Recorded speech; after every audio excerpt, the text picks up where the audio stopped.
be honest, I don't understand your country's complicated court system, or the reason why I'm being charged with something I've never even heard of. However, I did hear that people who have been charged can choose to participate in a duel to clear their name. Is that right? In which case, as long as I accept the charge, I can have an all-out fight with that champion duelist Clorend, right? I've got to admit, that's one of the most enticing offers I've ever received. When I privately sparred with her last time, she was obviously holding back. Real disappointing. Hey! Don't you understand? You're currently the prime suspect for a major case. This isn't the place for you to be looking for fights. Oh? Sounds like the Hydro Archon wants to lecture me on the ways of the Opera House. Then why don't you duel me too? I'm the kind of student that learns best in the heat of battle. No. That's not what I meant. Alas, it would appear that communication with the defendant is going poorly, and we have made very little progress. In that case, let me explain everything from the very beginning again. The goal of this trial is to determine the culprit behind the serial disappearances case. That case had nothing to do with him. You've got the wrong man. Huh? What's going on? Why is she interjecting again? I told you it couldn't be one of the Fatui Harbingers. Miss Navia, this is the second time you've interrupted the court proceedings. I only tolerated your behavior last time because you were able to provide the court with a key eyewitness. But that was an exception rather than standard court protocol. I can very well charge you with contempt of court for your interjections. Oh, please. Did you ever think I had any respect for this place's pointless theatrics? We can put that discussion aside for now. I'm not here to argue with you. I'm here to charge the true culprit behind the serial disappearances case. And if my charges prove true, then Tartaglia here will be proven innocent by default, correct? Oh, a young lady has charged in and offered to clear my name. How fascinating. Well, I'd gotten half bored to death by all these rules and procedures anyway, so I'll take you up on that offer. So, Your Honor, is there nothing else for me to do now? You may take a seat for now in the audience, but that doesn't mean the suspicions against you have been lifted. Now then, Miss Navia, who is the person you would like to charge instead? That person is...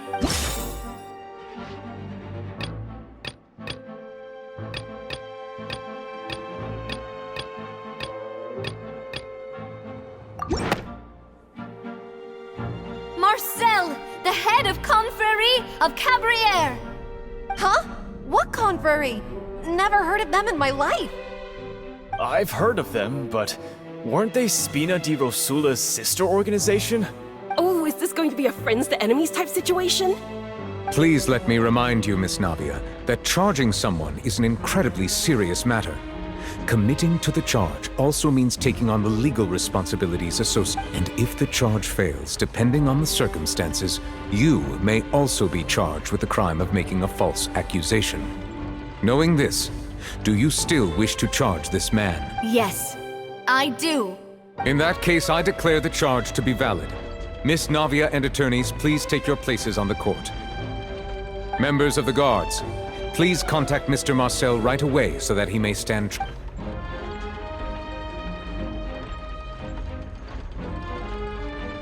Mr. Marcel, you will not require an attorney. Is that correct? Apologies. It all just happened so quickly. I think an attorney won't be necessary. This is probably just a misunderstanding between me and Navia. Very well. In that case, since both sides have now arrived, Miss Navia, please present your charges. I would like to take everyone back to 3 years ago, to the case of Callus the Unfaithful. Only through elucidating what really happened in that case can we connect all the dots for the serial Navia, do you really think that I was the one who killed your father? Come on, why would I do that? Callus was my benefactor, and remember both you and I only ran to the scene when we heard the sound of a gun. If that's enough to make me a suspect, wouldn't that make everyone at that banquet a suspect as well? I think there's no point in getting into the specifics right now. The audience doesn't even have the big picture yet. Even I'm struggling to remember some details of that case. Exactly correct, Your Honor. I must refresh everyone's memory about that case before I can explain my charge and reasoning. I see. In which case, I will recount the findings about that case as originally recorded by Maison Gardiennage.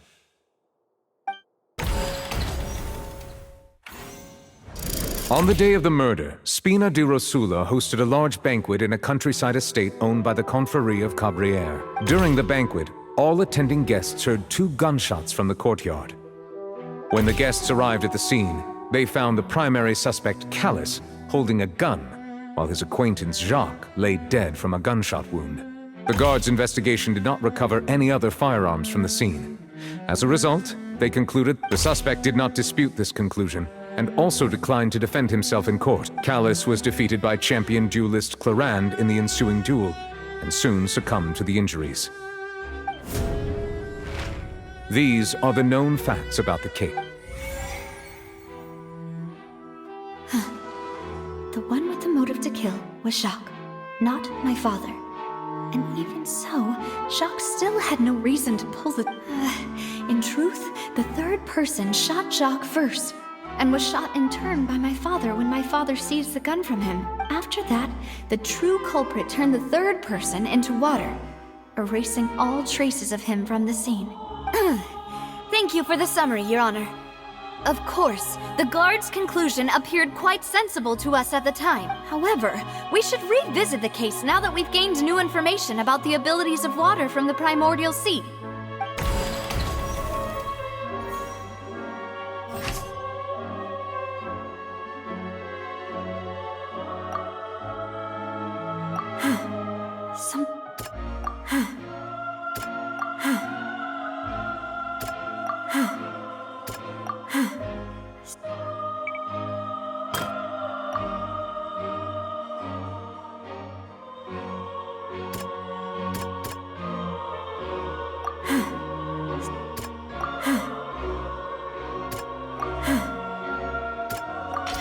The testimony of the... However...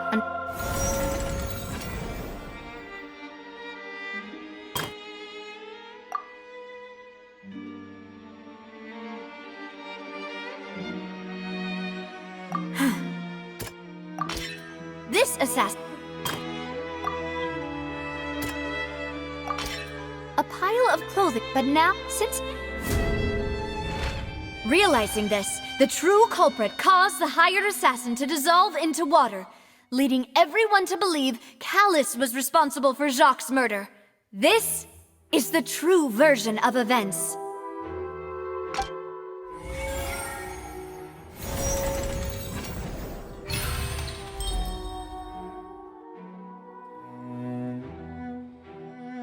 So that's what happened. Wait, you're telling me something as dangerous as water from the primordial sea has been used for all these years? What a great theory. It also explains Callus's and Jacques' respective motives. I guess they didn't shoot each other after all. Mr. Marcel, you are the one being charged with the crime. You should provide a rebuttal if you wish to prove your innocence. Ah, but I think I agree with everything Navia just said. In fact, there was nothing in her speech that directly implicated... Then, may I ask some questions? In my opinion, we primarily need to determine 2 things. 1, do you have the evidence to back up your claims? I'm afraid not. At least not at this very moment. Boo! If you don't have any evidence, you should just go home! I may not have the evidence with me, but I know where I could go to collect it. If we look up the deserted clothes against a record of people who went missing around the same time, we should be able to find a map. Considering the serial disappearances case, the guards probably kept careful records of all missing persons from around that time. That makes sense to me. Monsieur Neuvillette, I would consider this to be a reasonable investigative direction. Why do I feel like Farina's acting a little differently today? Maybe she's scared of embarrassing herself again? Alternatively, she's become more diligent after charging an innocent citizen in the last trial. My second question has to do with the ensuing duel. if the truth is indeed as you described, then why didn't Mr. Callus explain himself in court? If he had testified that a person had been dissolved, he could have at least mounted a defense. I've thought about this too, and the answer is actually pretty simple. He felt the dissolving power of water from the primordial sea is an important secret for the true culprit of the serial disappearances case. My father could have exposed it for all to see, but he chose to take it to the grave. At that time, Spina di Rosula was in dire straits, and his reputation had already been shattered. He had no guarantee that going forward with the truth would allow the culprit to be brought to justice. What was certain, however, was that it would paint a gigantic target on my back. Boss once told me that Demoiselle had already been selected as the next target of the serial disappearances case. What? If the secret had gotten out, the culprit would have fought an all-out war with Espina right there and then. I wouldn't have been the only one in danger. All of us would have stood to lose our lives. Of course, the guards might eventually figure out the truth of the matter and determine that we were in the right. But what good would that do? How can a hollow verdict protect anyone? Had this opera house ever given my father any kind of confidence in its brand of justice, Spina di Rosula would have had no reason to exist. But by staying silent, we retained the ability to deter our opponents and continue the stalemate. I was able to become Spina di Rosula's president, which made me harder to target, as well as giving me more time to grow and learn. And once I have figured out the truth and stepped up to the challenge, I will do what this opera house cannot and restore my— So, you mean to say, your father intended to die in the duelist's ring? That's right. Do you have any proof? Of course. All you need is to ask his opponent, Clorinde. I don't need your apology, your guilt, or your support from the shadows. You don't have to do anything for my sake.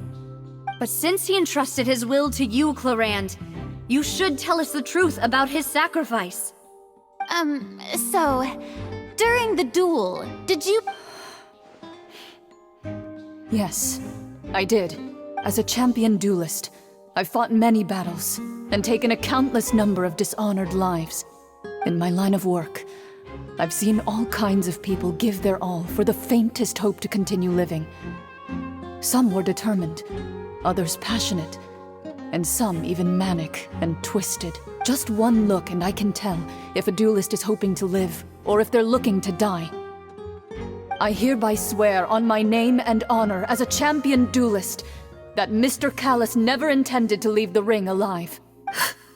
Since that's your testimony, I have no more questions. It appears there really are good grounds to reopen this case. I concur.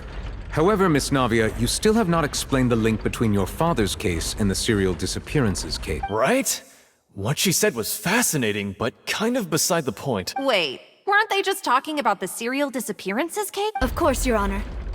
The two cases are connected via a matter of timing. In my father's case, the culprit intended to kill both Jacques and Callus. As a result, they planned to act after hearing 2 gunshots. And at the end of Linny's trial, the culprit also only dissolved the victim in front of everyone because they realized they were at risk of being identified. The culprit could only time their actions so precisely if they were already at the scene. Coincidentally, Marcel attended both the banquet and the trial. So that's why you suspected me. Even after hearing your reasoning, I still can't help but find it a little preposterous. I'm used to it, though. You've always been an impulsive and sentimental child, Navia. It's one of your most endearing traits. No need to appeal to pathos. I won't try to refute your points one by one, but even if everything you just said was true, can you prove that I was the only person present at both events? On top of that, does a person have to be physically present to control the timing? Can't someone remotely monitor the place?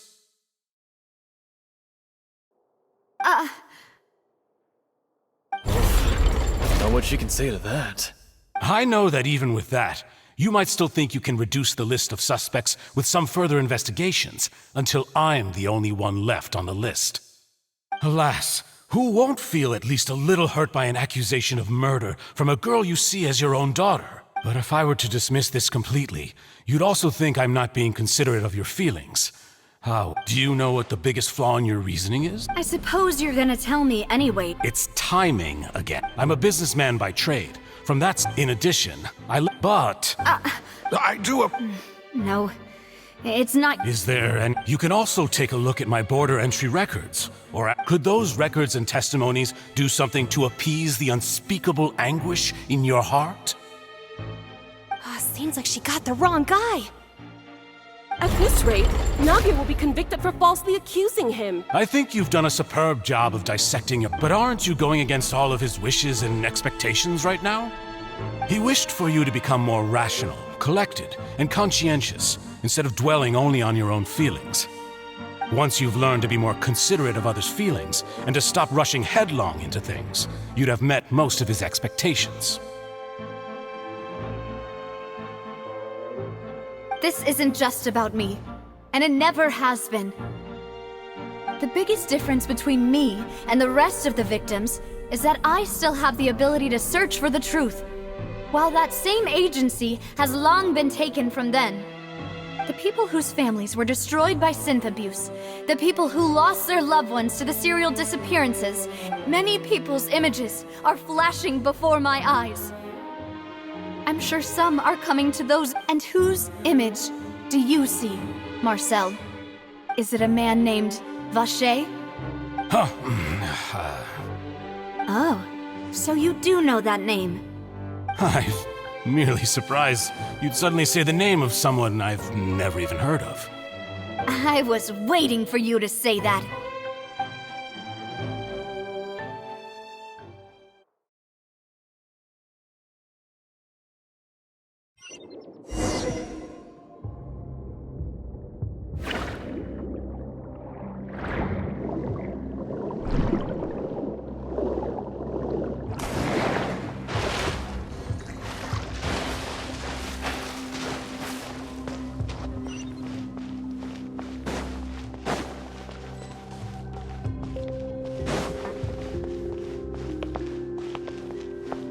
Silence!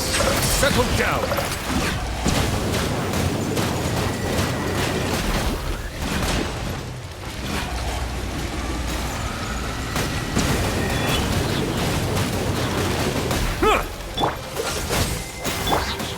Don't get too close! Boring! Silence!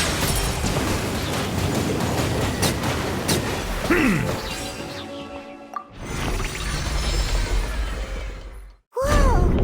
The floor is going up! Is it because of this mechanism in the middle? That guy really prepared a lot of stuff for this place.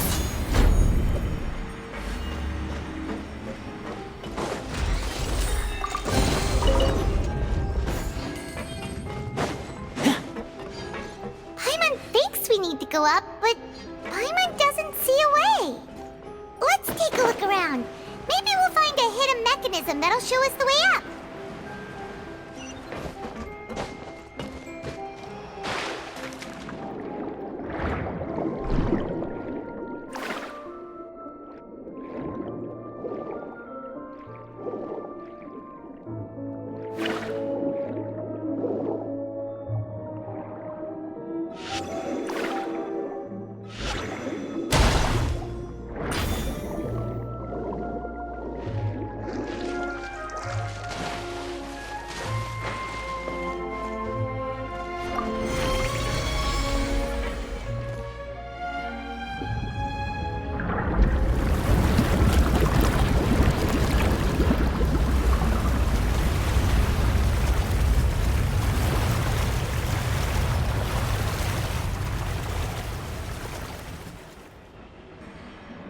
The water level is rising!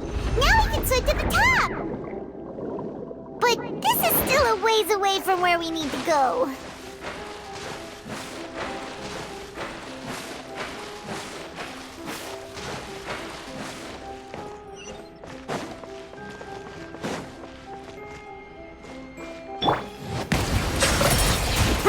Settle down! Useless! Don't get too close!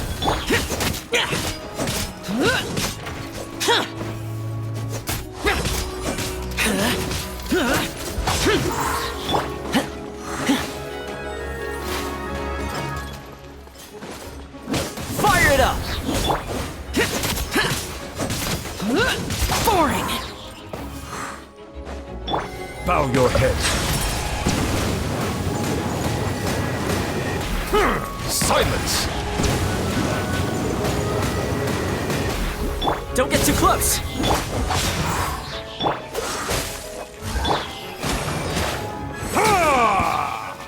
Bow your head. Cool it! Check this out!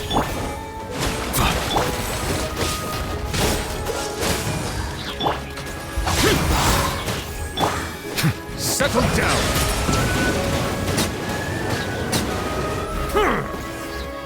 Bow your head. Fire it up! Dodge this!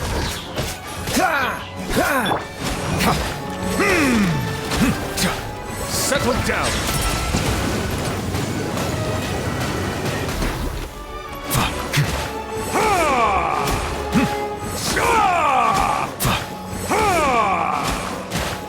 Bow your head.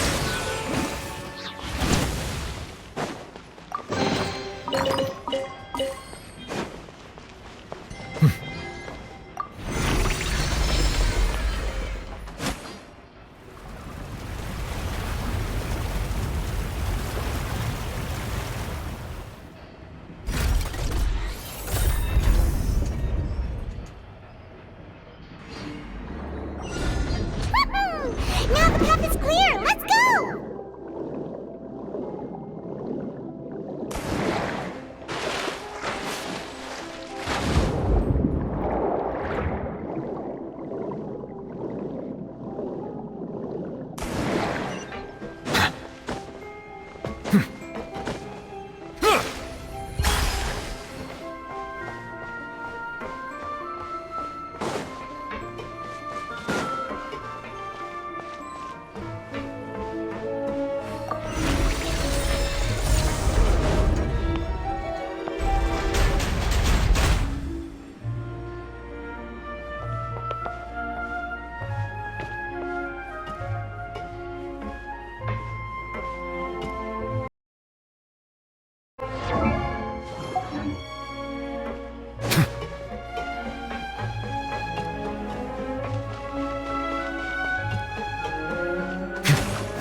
Settle down! It's an oversight. Bow your head. Don't get too close!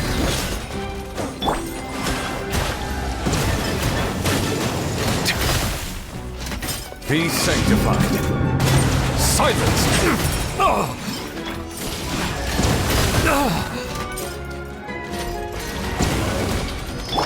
Freeze! Boring!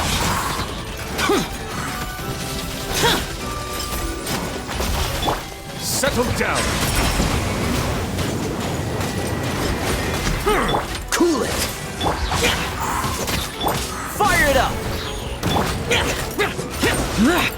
Evil conquering! Here!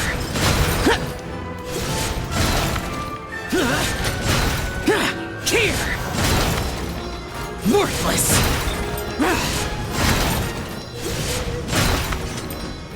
Worthless! Boring! Freeze! Silence!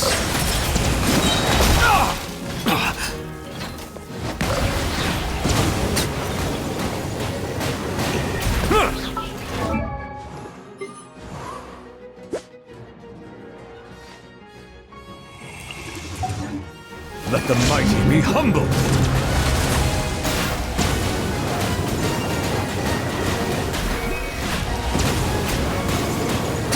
Settle down!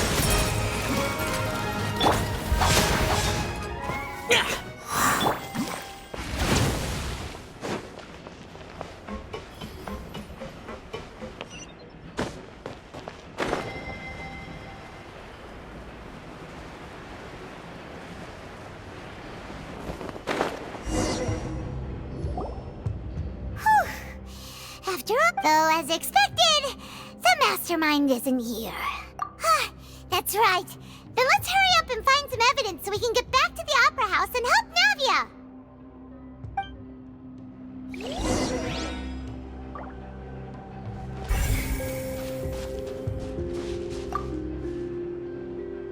What's all this? Aw, pink accessories, a hair tie, a necklace, even a makeup box. Oh, Paimon sees it too, but why are all the... Huh? You mean the girls from the and then they were turned into water, and all the boxes of things, they snake...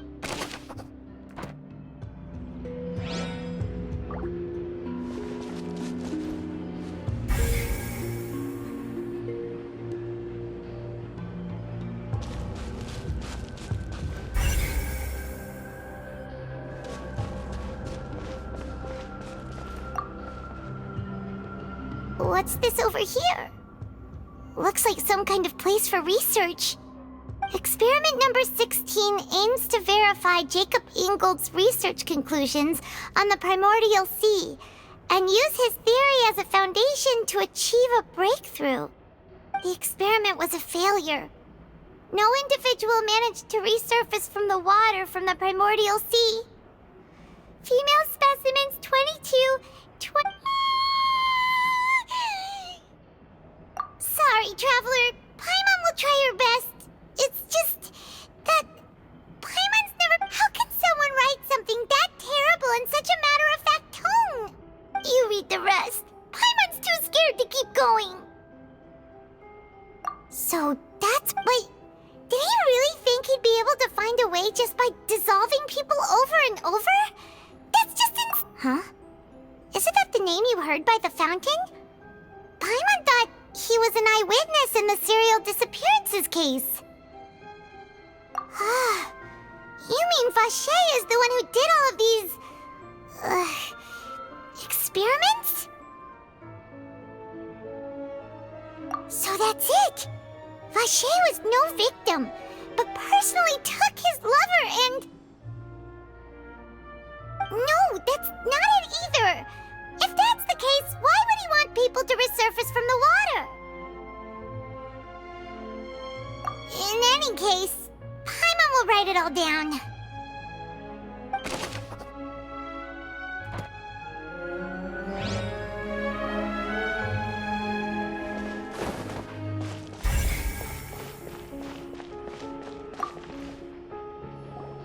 Whoa!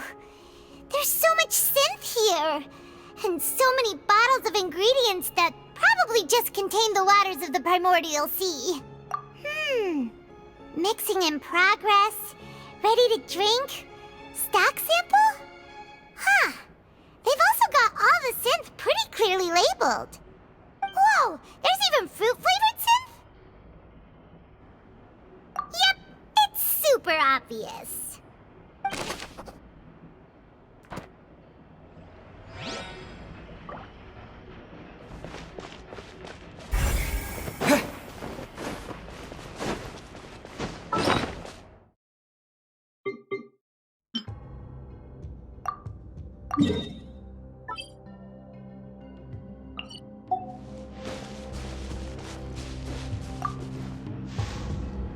Oh, look! There's an important-looking basin over here, and it's full of water! That means this is where they make all the synth! And that special water is the main ingredient! If you dilute it with normal water, you'll get synth, but the pure stuff can dissolve a human! Paimon will take notes on this incriminating evidence.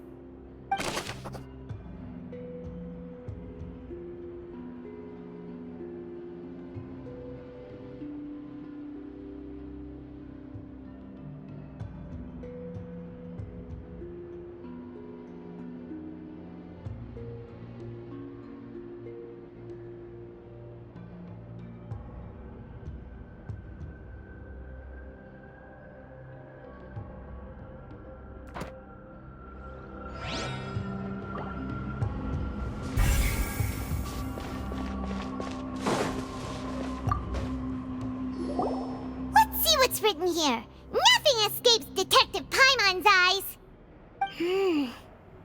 Callus. Navia's father. Oh, this seems to be an investigation report. Yep, this should prove the existence of the third person, right?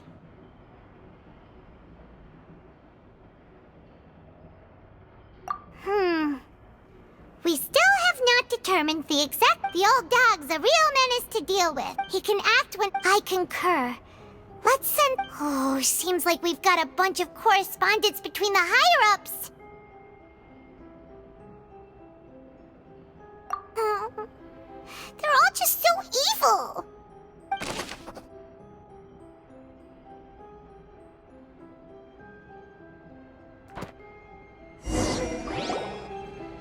We've looked at almost everything here, and it's... Yeah, we haven't found anything that reveals his No wonder even Neuvillette wasn't able to find anything. That way, even if we bring all this back to the opera, we won't be able to identify the true culprit. Sure thing. Paimon won't admit defeat to this guy either.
Nothing at all! And Paimon can't even find snacks either! Whoa, really? Let Paimon see! Vinier. Isn't that Vache's lover's name? Then you found her diary! Aw, it's just a normal diary chronicling... So many! A whole page's worth! But they're all crossed out. Was she unhappy? The final name she decided on, Marcel. Wait, but Marcel's pretty old. Has this case been going on for so long that he's Vache and Vinier's grown son? Hey! Paimon's...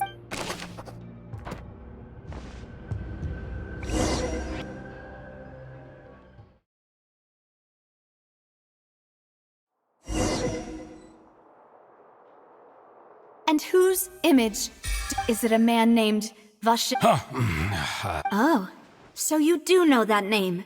I'm merely surprised you'd suddenly say the name of someone I've never even heard. I was waiting for you to say... Navia! We're back! As expected of my partner. I just knew you'd return in the nick of time. Just how often do you intend to flout the rules of this court? It's all right, Monsieur Neuvillette. Given their confidence, I expect they've found the crucial evidence.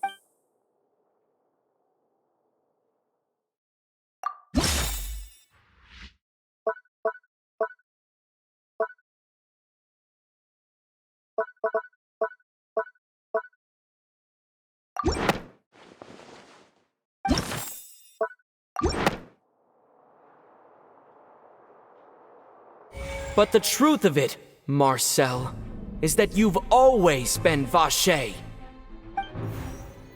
Huh? We've investigated your lair, and we already know After your lover, Vinier, was dissolved, you kept abducting young women to experiment on the hopes of bringing her back to you.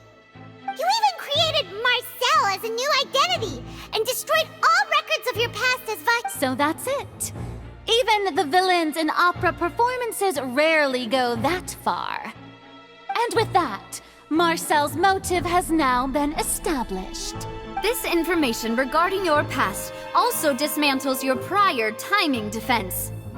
Well, Marcel, you fixated your gaze on the lover that passed away, instead of paying attention to the living people around you. So, you never noticed how we changed, or how we grew as individuals. You also never understood Boss's real expectations for his daughter. Or our determination to see things through.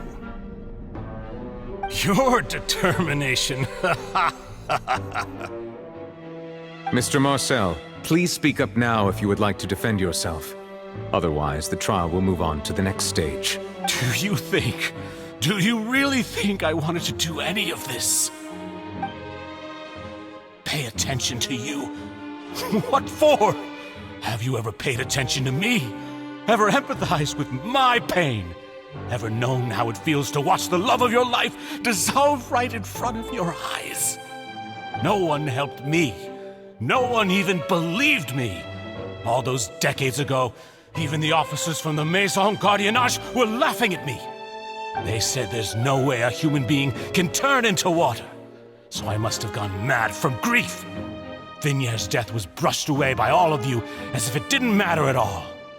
Well, now you know, don't you? Ha! Well, it's too late now. All those who were dissolved are gone forever. You only have yourselves to blame. You set up this ornate opera house in pursuit of your so-called justice, your beloved drama, while turning a blind eye to the suffering of the people. Vignère is dead. We promised each other that we would always be together. Wherever she goes, but I'm not from this blasted place. So I can't be dissolved, no matter what I do. Hey, is that water from the primordial sea that he's drinking? I can't dissolve! Can't dissolve! Do you all see? I can't go! I can't follow! So if I can't go where she is, what choice do I have but to try to bring her back? I did all of that, and in the end, that accursed Callus still got the better of me. I spent my entire life living on pins and needles, only to get stabbed by his idiot daughter at the very end. The suspect is exhibiting signs of mental distress. Guards, please restrain him. Don't touch me! Don't anybody come near me! I still need to save Vignère. Abrupt Vignère. Please, Vignère. Don't think badly of me. All I want to do is fulfill our promise. At this point, the verdict of this trial is clear. With Mr. Marcel's conviction, the charges against Mr. Tartaglia no longer have any basis. Fine by me. I was in a bad mood, but after a show like that, I'm actually feeling pretty good. Traveler, please submit all the evidence you have collected to the guards, so that I might review and summarize the truth behind the serial disappearances case. The man now known as Marcel was originally named Vacher and worked as an adventurer with his partner and lover Vignère. During an underwater expedition, Vignère accidentally came into contact with water from the primordial sea and was dissolved in front of Vacher as a result. Vacher learned of the primordial water's existence through the work of others and began to kidnap young women for research, with the goal of discovering a method to restore Vignère back to life. To cover his tracks, he invented the new alias of Marcel and began to operate a business in Poisson. During the course of his research, Vacher discovered that a diluted concoction of water from the primordial sea can induce feelings of euphoria, and began to manufacture and market synth. However, as he accumulated wealth to fund his continued research and expanded the scope, he came into conflict with Spina di Rosula. After exchanging blows with Spina di Rosula for many years, Vacher decided to assassinate their president Callus at a banquet.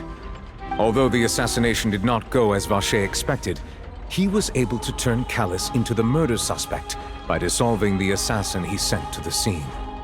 And just recently, Vacher attempted to frame Lyney as the culprit of the serial disappearances case, using a similar method. However, his attempt to frame Lyney failed, and the power of water from the primordial sea became public knowledge.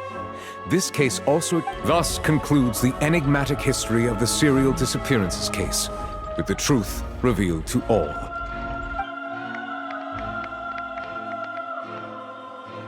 The Oratrice will now deliver the final verdict regarding the charges against Mr. Vacher.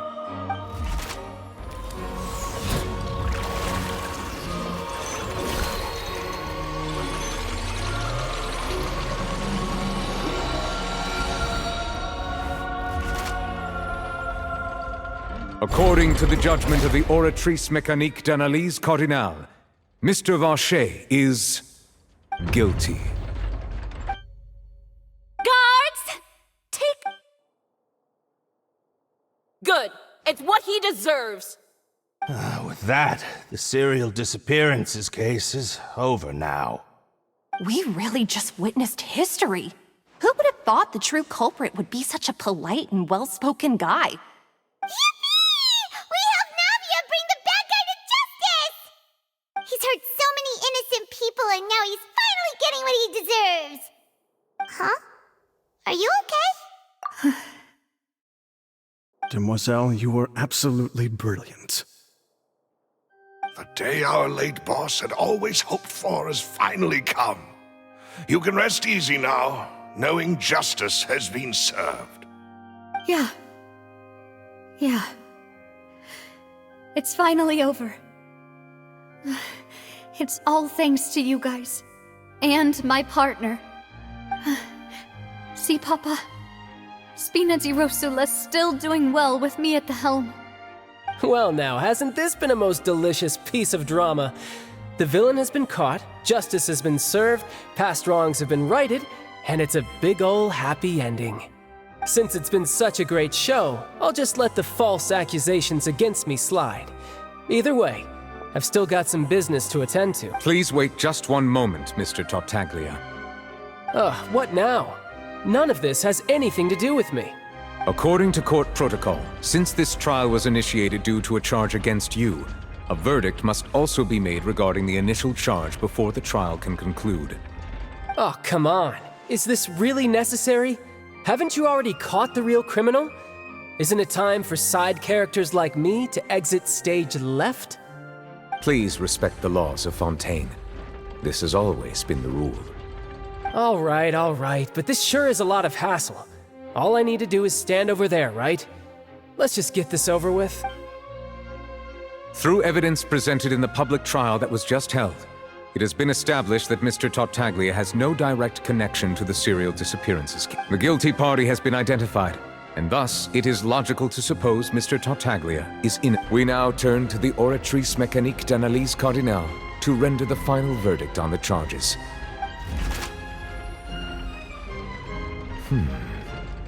According to the judgment of the Oratrice Mécanique d'Analyse Cardinale, Mr. Tartaglia is guilty. What? Hey! That's not funny! Didn't you just say I'm supposed to be innocent? What's with this verdict? Is your justice machine malfunctioning? Huh? This has never happened before. The Oratrice actually returned a different verdict from the Chief Justice. I mean, have you ever heard of an innocent Fatui Harbinger? Do you think the Oratrice might have just convicted him on general principle? But weren't the charges about the serial disappearances case? No matter what else he's guilty of, it shouldn't affect the verdict in this case, right? The judgment of the Oratrice Mécanique d'Analyse Cardinale is, by law, the final verdict of the court. We must accept the guilty verdict. Guards, please take the suspect into custody per court protocol.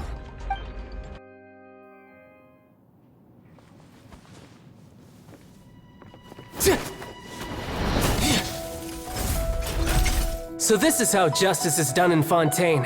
What a joke. You've got your rules. Well, I've got mine too!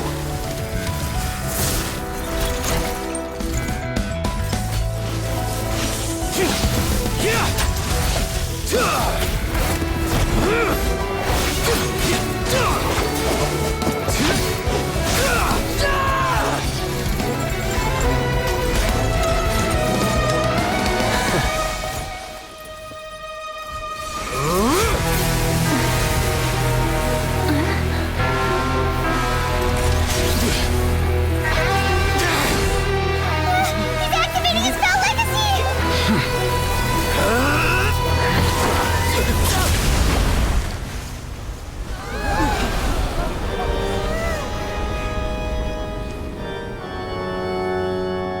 I am sorry. If you have been wronged, we will find the truth. But the rules of the court must be upheld.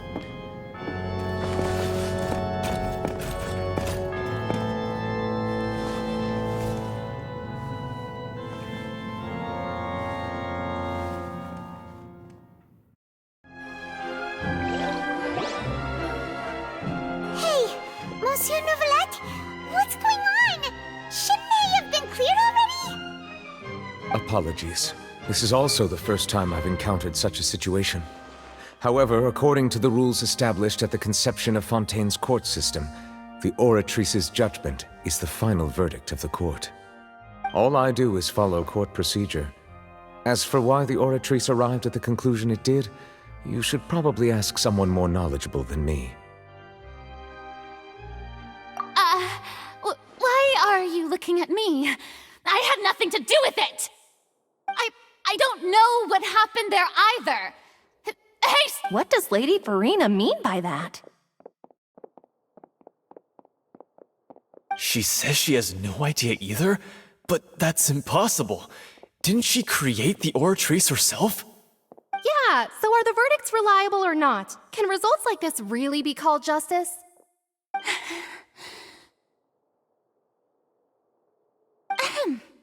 My dearest citizens, did you really think we'd allow an incorrect verdict to be handed out in this court? Did you really believe that the judgment could be mistaken or be the result of some sort of random mishap? Don't tell me you thought even I had been blindsided by the Oratrice's result. But the way she looked just now, it was pretty obvious she had no idea what was going on. However, given the state of things, I shall give you an explanation.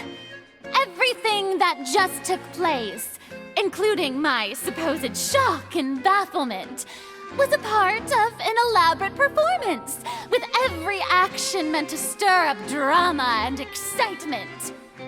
And, of course, for every performance, there is a script. Everything has unfolded exactly as I expected from the very beginning.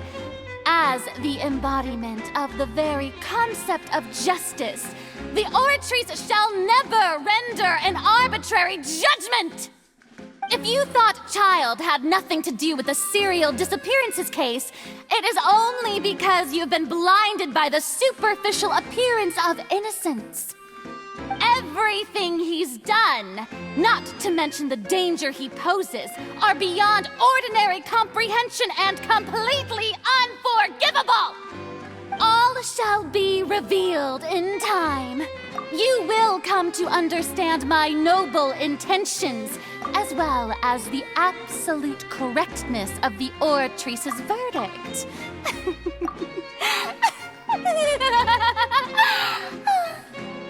Now, having said that, although I hate to leave things hanging in suspense, it is now time for this performance to end.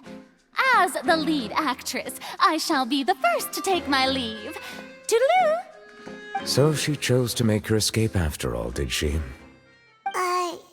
So you're saying we shouldn't put much stock into what she just said? She probably just put on that performance to save face. As for the truth, it's unlikely that she actually has any idea. However, please be assured that I will continue— All right. Even though we feel pretty badly for him, well, after all, he's done.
I see the value in my own work, but I also see the meaning in all the endeavors. Oh, Monsieur Neuvillette! That power you showed when you took an... I'm the Chief Justice of Fontaine, of course. If officers of the law lack the strength and capability to enforce it, then it makes a mockery of justice.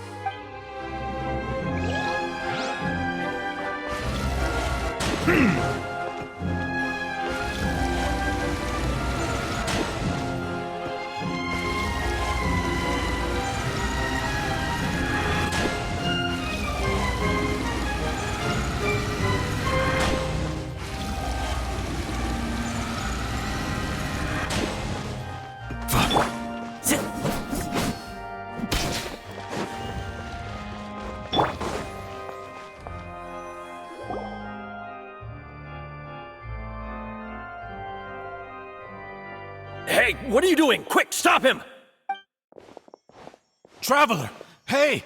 Traveler! Marcel! What are you doing over here? Stop resisting arrest! Cease, or we'll add another charge to the list! No, wait! I just want to ask the Traveler something. I'm not looking to run away. Please, just let me ask this one small thing. Go on. Thank you. I was being led away when I finally realized something. Where did you first hear the name Vacher? I erased all records of that name. So, unless... Are you still trying to prove your innocence? Give it up. You've already been convicted. Really? You did? You're sure? You met her? But how could that be? How did you manage to do the Fountain of Lucine?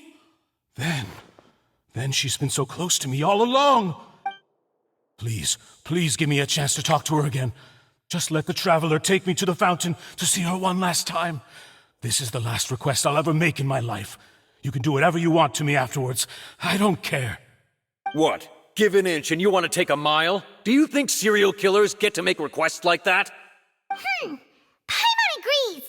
Why should we give him what he wants when he's only done a ton of super terrible... This request, is it worth as much to you as your life? Of course! Wait, no. It's worth even more than my life. Humans? Will they betray the instinct to live just to satisfy spiritual needs? Very well. I will grant your request. Your Honor, I fear that... I will go with him. You do not need to worry about any escape. In that case, I shall leave him in your most capable hands, Chief Justice. Thank you, Your Honor.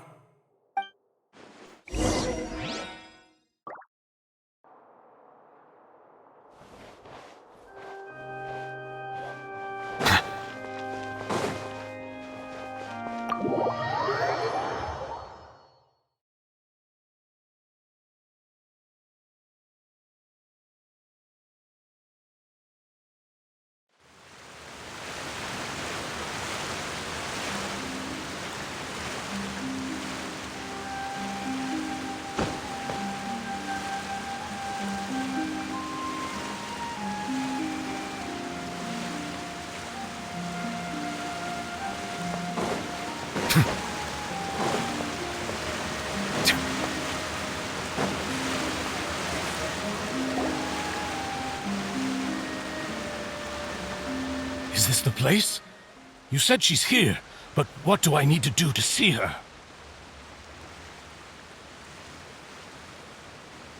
Yeah, and even Paimon could hear her after drinking that thing. Didn't you just drink a lot of it on the stick? Vache! Ah! Yes, that's it! Vignier, it's me! Vache? I'm here! I'm here! Where are you, Vignier?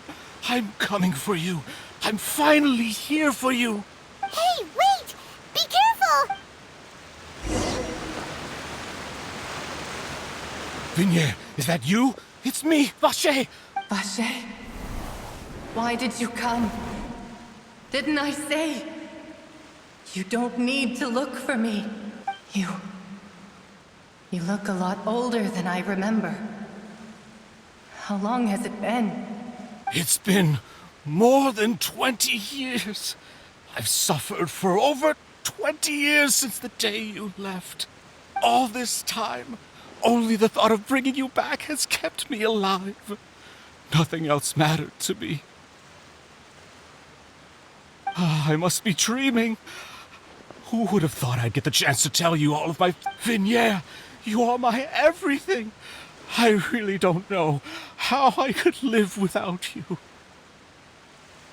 But Vache, if you ask me, this world would be better off without you. What are you saying? If not for you, I would have finished my law degree and probably become a top-tier attorney one day. If not for you, I would have continued to pursue my love of the arts, and my works would have been displayed in the Palais Mermonia itself. If not for you, I would at least have been able to take care of my mother. And she would not have grown old and died alone, with nothing but the tears on her cheeks. It's all because of your selfishness, Vache. It's all because of... You... Wait, you are not Vignier. Who are you? You're right. I am not Vignier. I am the sacrifices. Every woman who died by your hand, as our bodies dissolved, our consciousnesses flowed back to the primordial sea. Our thoughts circulated endlessly within the primordial sea, and we were no longer individuals. But we became one, just as streams of water come together. I'm Cressy. I'm Lemony. I'm Azine. The only one I am not is Vignier. Why? But then, where is Vignier? She doesn't want to see you anymore. Every tendril of her consciousness is avoiding you. This is what you get for your selfishness. Your selfishness robbed us of our lives and our futures. You said time and time again that you'd do any and everything for her. But did you ever consider whether she'd want to see you do the things that you did? If she would despise you for what you became?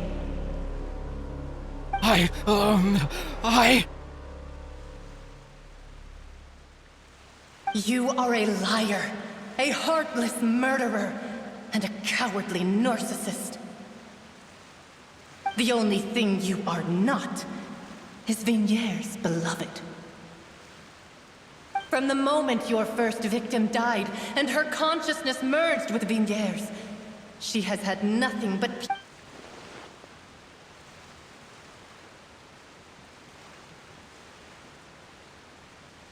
No! Vignier! She can't hate me. Let me see her, please. You still don't understand. When I said don't look for me, that came from the real Vignier.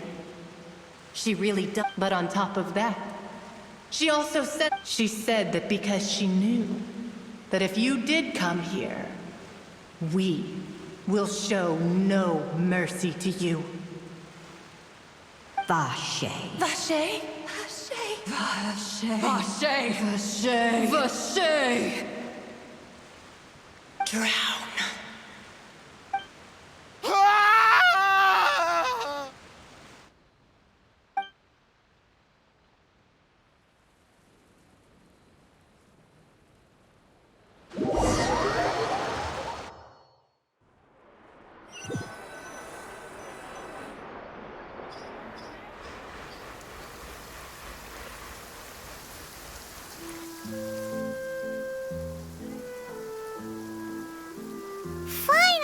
have some time to do shopping. Gosh, it's really been a long time since we've been able to relax. Huh. Well met, partner. I knew something great was going to happen when I woke up in such a good mood today. Even this weather can't put a damper on the demoiselle's mood. It's a pleasure to see you both again.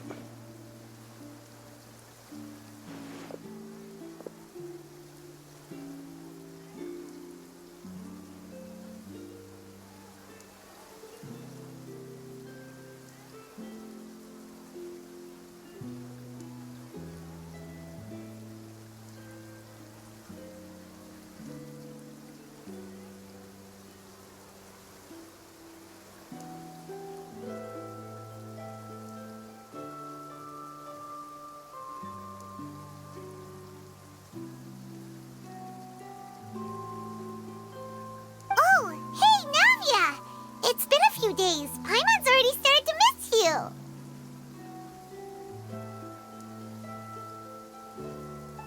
Oh, now that I believe. I'm easy to work with and always bring home the bacon. Who wouldn't treasure having a partner like me?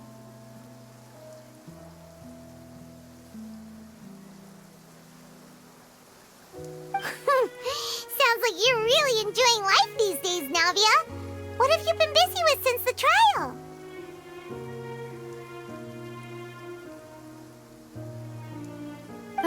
It's just been one thing after the other. I've been making non-stop trips between Poisson and the court since then. Everyone from Spina di Rosula organized a memorial for my father.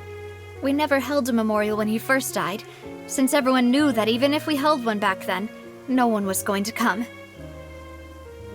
This time, though, everyone in Poisson, and even many people from the court, all attended.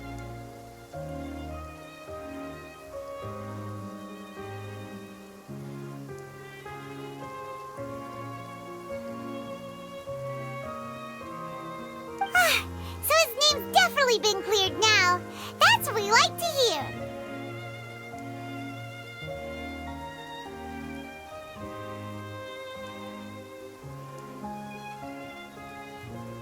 It's been the dearest wish of Demoiselle all along.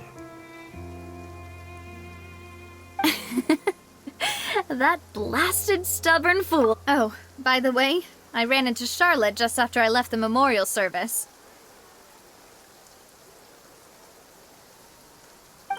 Well, maybe it'd be more accurate to say I knew she would be there. Huh? So you know Charlotte too? The Charlotte? Journalist from the Steambird? Yeah, way back when I first became the president of the Spina di Rosula, she was all over me. Wouldn't take no for an answer.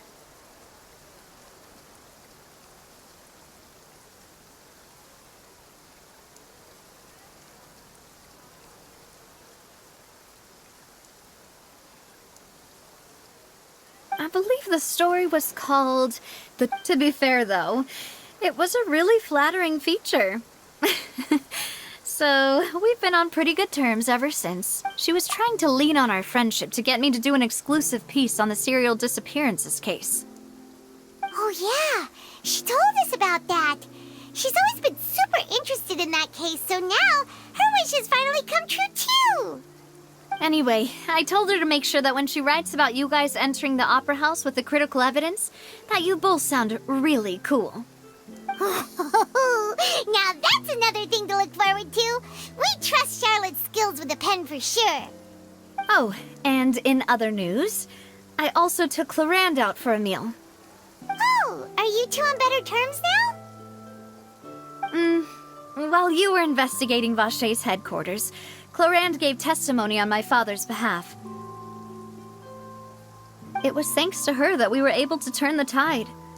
I wanted to thank her. I mean, there's also no point in being awkward all the time, so we took the chance. Oh, that's great! Paimon also thought Clarande wasn't actually a bad person. It's always good to have more friends. Anyway, now that the case has finally been solved, perhaps it will slowly begin to fade from the public consciousness. Oh, actually, there's still one last thing I need to do. What is it? I should pay a visit to my father's grave and tell him the truth, and on top of that, just how much people still look up to him to this day. That includes me. Miss Navia. Indeed. We want to go too! We also think Callus is a really admirable person. Sure thing. I'd like you two to share the moment with me. And in that case, everyone, let's be off. Considering the recent weather, we'll be lucky if we can reach Poisson before dark. Yeah, you're right. It's been raining non-stop for a few days now.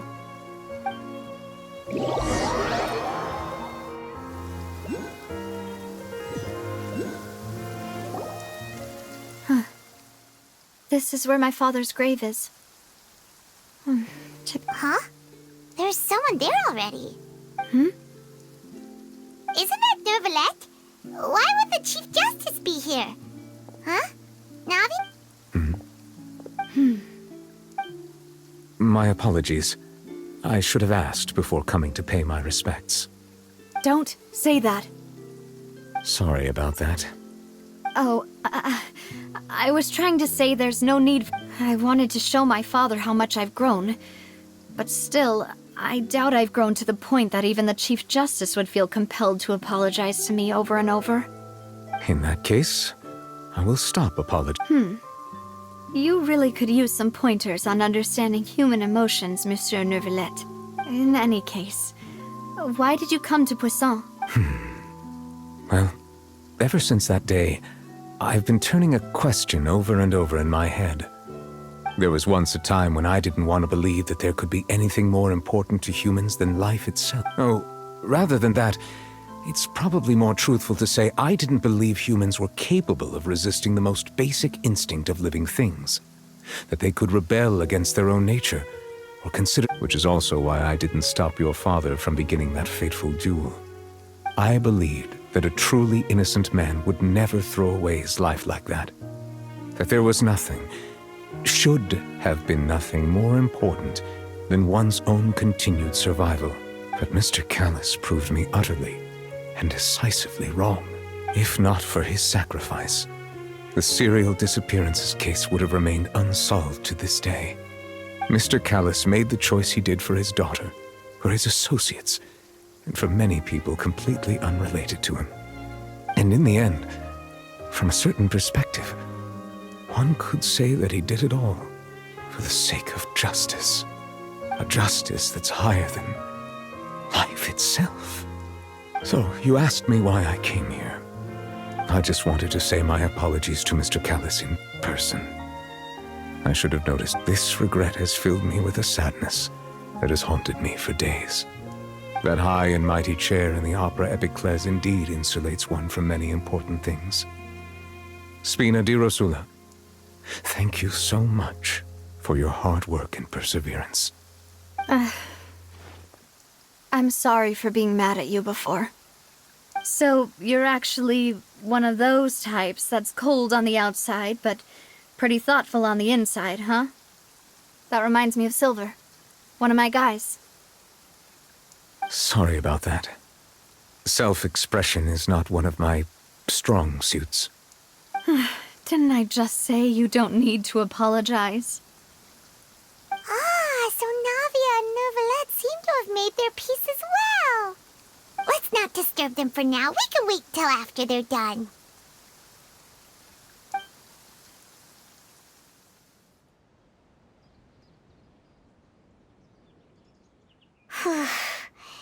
Paimon's never paid respects at someone's grave before. Huh? Oh, Paimon didn't know that was a thing. But Paimon doesn't know what she would do if she can't fly. Oh no. Paimon hopes Miss Navia won't be too... Anyway, Neuvillette is still standing around there. It's not often that we can catch him alone like this, so why don't we go talk to him for a bit? If we can't talk to Lady Furina, we can at least talk to him, right?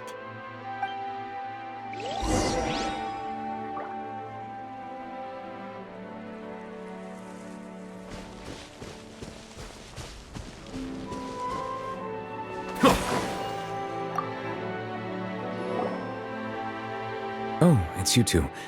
Did Miss Navia invite you to come pay your We ran into Navia on the streets today, so we just followed her here. I see, I see.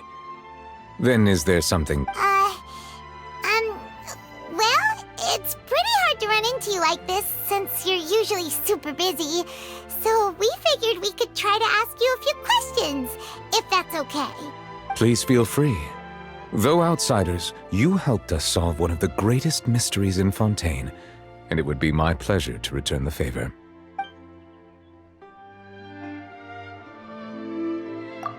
So, at court, the bad guys referred to that special water as water from the primordial seed, but what is it really? Truthfully, that name is already quite accurate.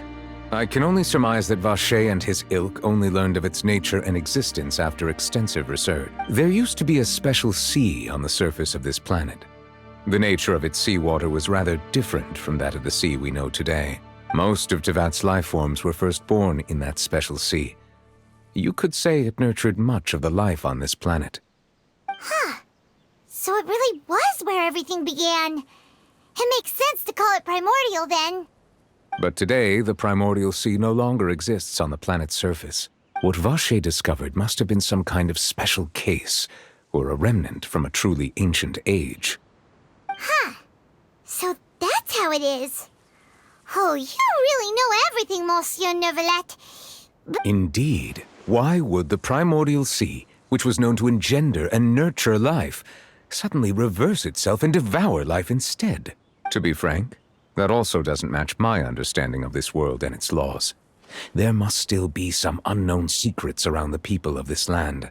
Is there anything else you'd like to ask me about?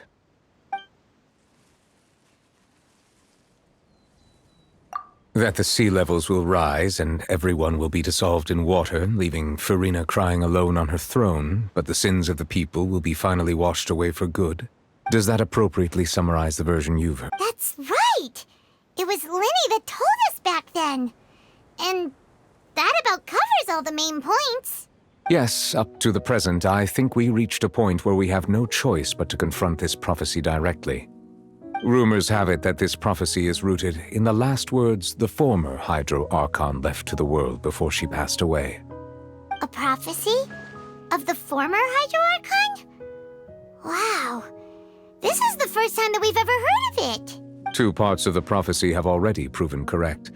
The rising sea levels and the ability of the people of Fontaine to be dissolved. We should be more vigilant and stay on the watch for further signs. Speaking of the prophecy, Furina has also always taken it quite seriously. Indeed, she has been collecting information and intelligence from across Teyvat for this purpose. If the rumors were true, then perhaps this prophecy is the conundrum left to Furina by her predecessor. But with Furina being the way she is, can we really trust her to solve it? Is there anything else you'd like to ask me about? My apologies. My investigation has still not reached its conclusion. However, I still believe the judgment of the Oratrice was not rendered arbitrarily. But you also said you thought he was innocent! For many years, I have been quite aware that the Oratrice does not simply mechanically repeat the verdict that I give on each case. As a divinely created mechanism, the people's unified faith in the concept of justice is integrated into it. Not only can it produce the incredible power of indemnitium, but it likely also possesses other traits, such as self-awareness. Which is all to say, I have been prepared for a situation like this for a long time. Huh. So when Lyney told us that he heard a human voice from the room where the Oratrice's core is stored... I was not aware such a thing had occurred. Perhaps that could serve to prove my conjecture. I will add that to the list of items to investigate. In any case, I am inclined to believe that the Oratrice does have a methodology all its own. We just do not have enough information. Based on Furina's reaction, I doubt even she had any idea what was going on. She managed to bluff her way through it, though, with her time-tested twin tricks of bravado and drama. While we do intend to get to the bottom of this, for now, we regret to say that the Fatui Harbinger will just have to bide his time in the fortress of Meripede. If we did incorrectly convict him of crimes he did not commit, we will most certainly compensate him to the fullest extent allowed by the law. If you ask Paimon, the only compensation he'll want is a no-holds-barred fight with you. Is there anything else you'd like to ask me about? Your sibling, another blonde-haired traveler. I'm sorry, but I've never seen anyone who matches that description. If she ever stepped foot in Fontaine, I'm sure she followed our laws to the letter and had no reason to appear on the stage of the opera Epiclese. Is there anything else you'd like to ask? Very well. It was my honor to provide you with what answers I could. I very much enjoyed conversing with you. It will soon be time for me to leave this blissful tranquility behind and return to Palais Mermonia. You really are super busy, Monsieur Neuvillette. Paimon thought you only came here to pay your respects today because you had the day off. Crime and villainy do not have the day off, and so justice must work around the clock as well. This is merely the nature of a justice's work. All right, you've got a point. Huh? Paimon just noticed that the rain has stopped.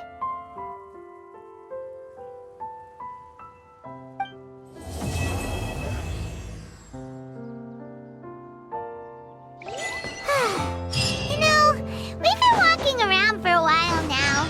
Why don't we go back to the Spina di Rosula base in the court of Fontaine and have a rest? Navia said...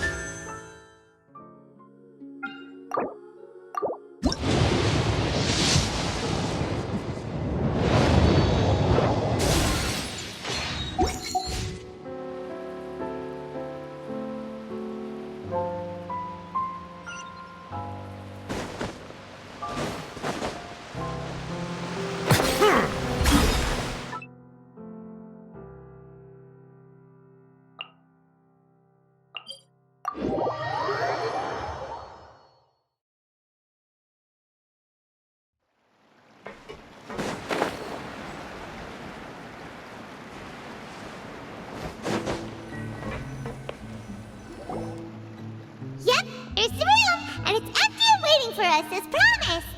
Navia is such a good Now that the serial disappearances case has been solved, no one's going to come after us for anything.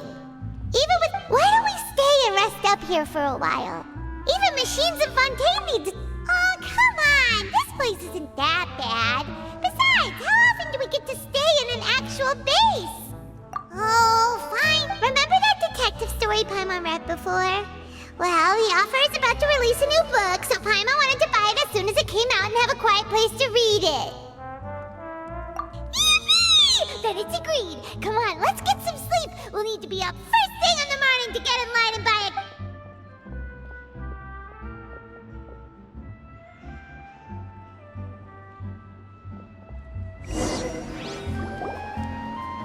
Paimon didn't expect that style at all.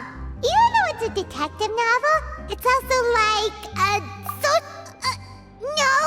Paimon just spends a bit more time sleeping than you, that's all. Excuse me, but do you know if the Traveler and Paimon are lodging here? Huh? Who are you? Paimon doesn't recall seeing you before.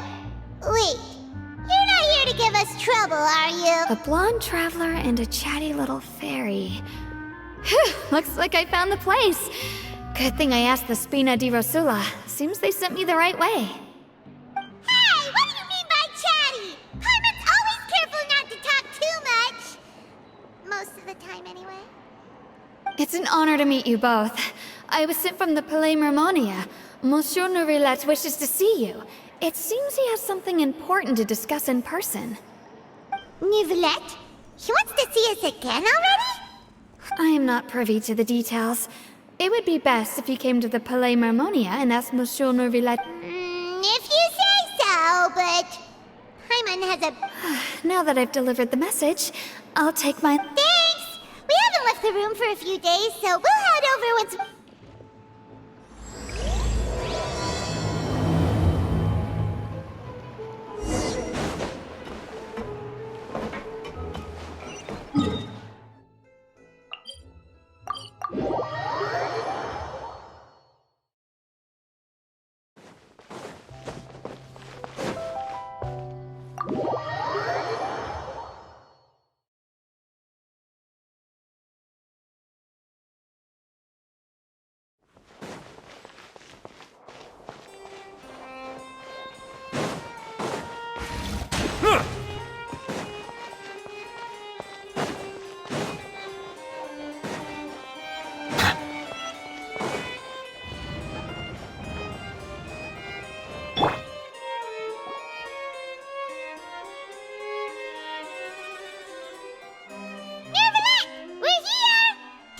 see us about something?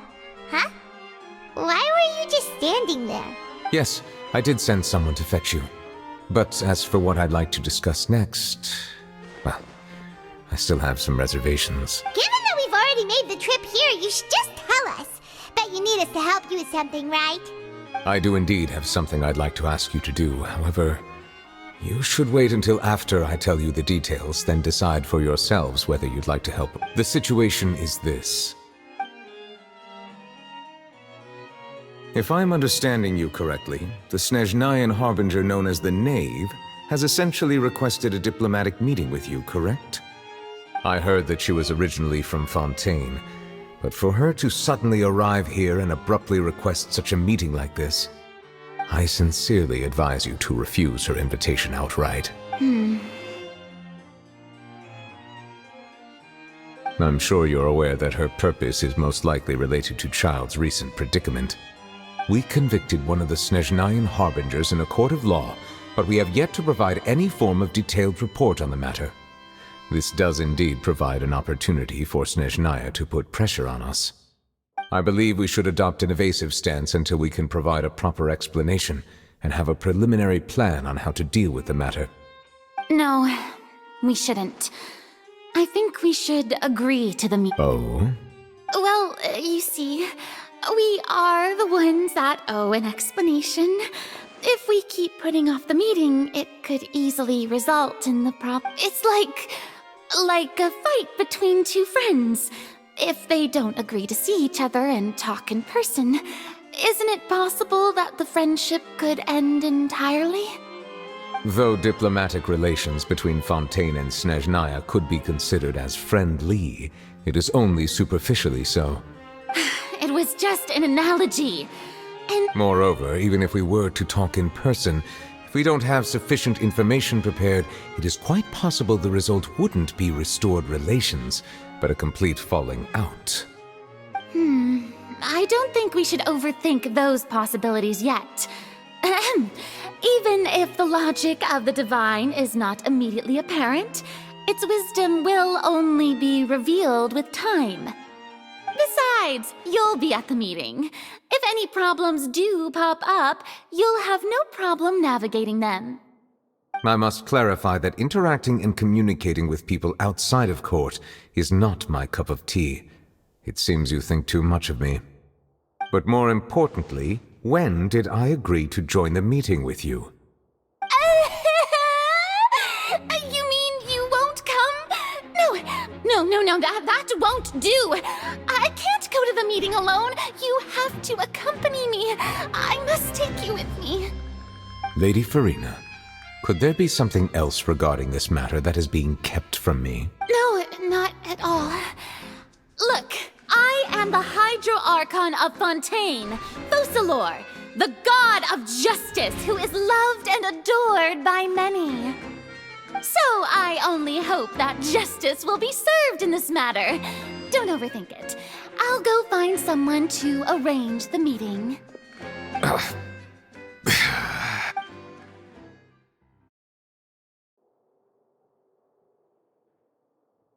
Though it could officially be considered a diplomatic conference, I prefer to see our meeting today as an ordinary tea party. I assume you see it the same way, Miss Furina?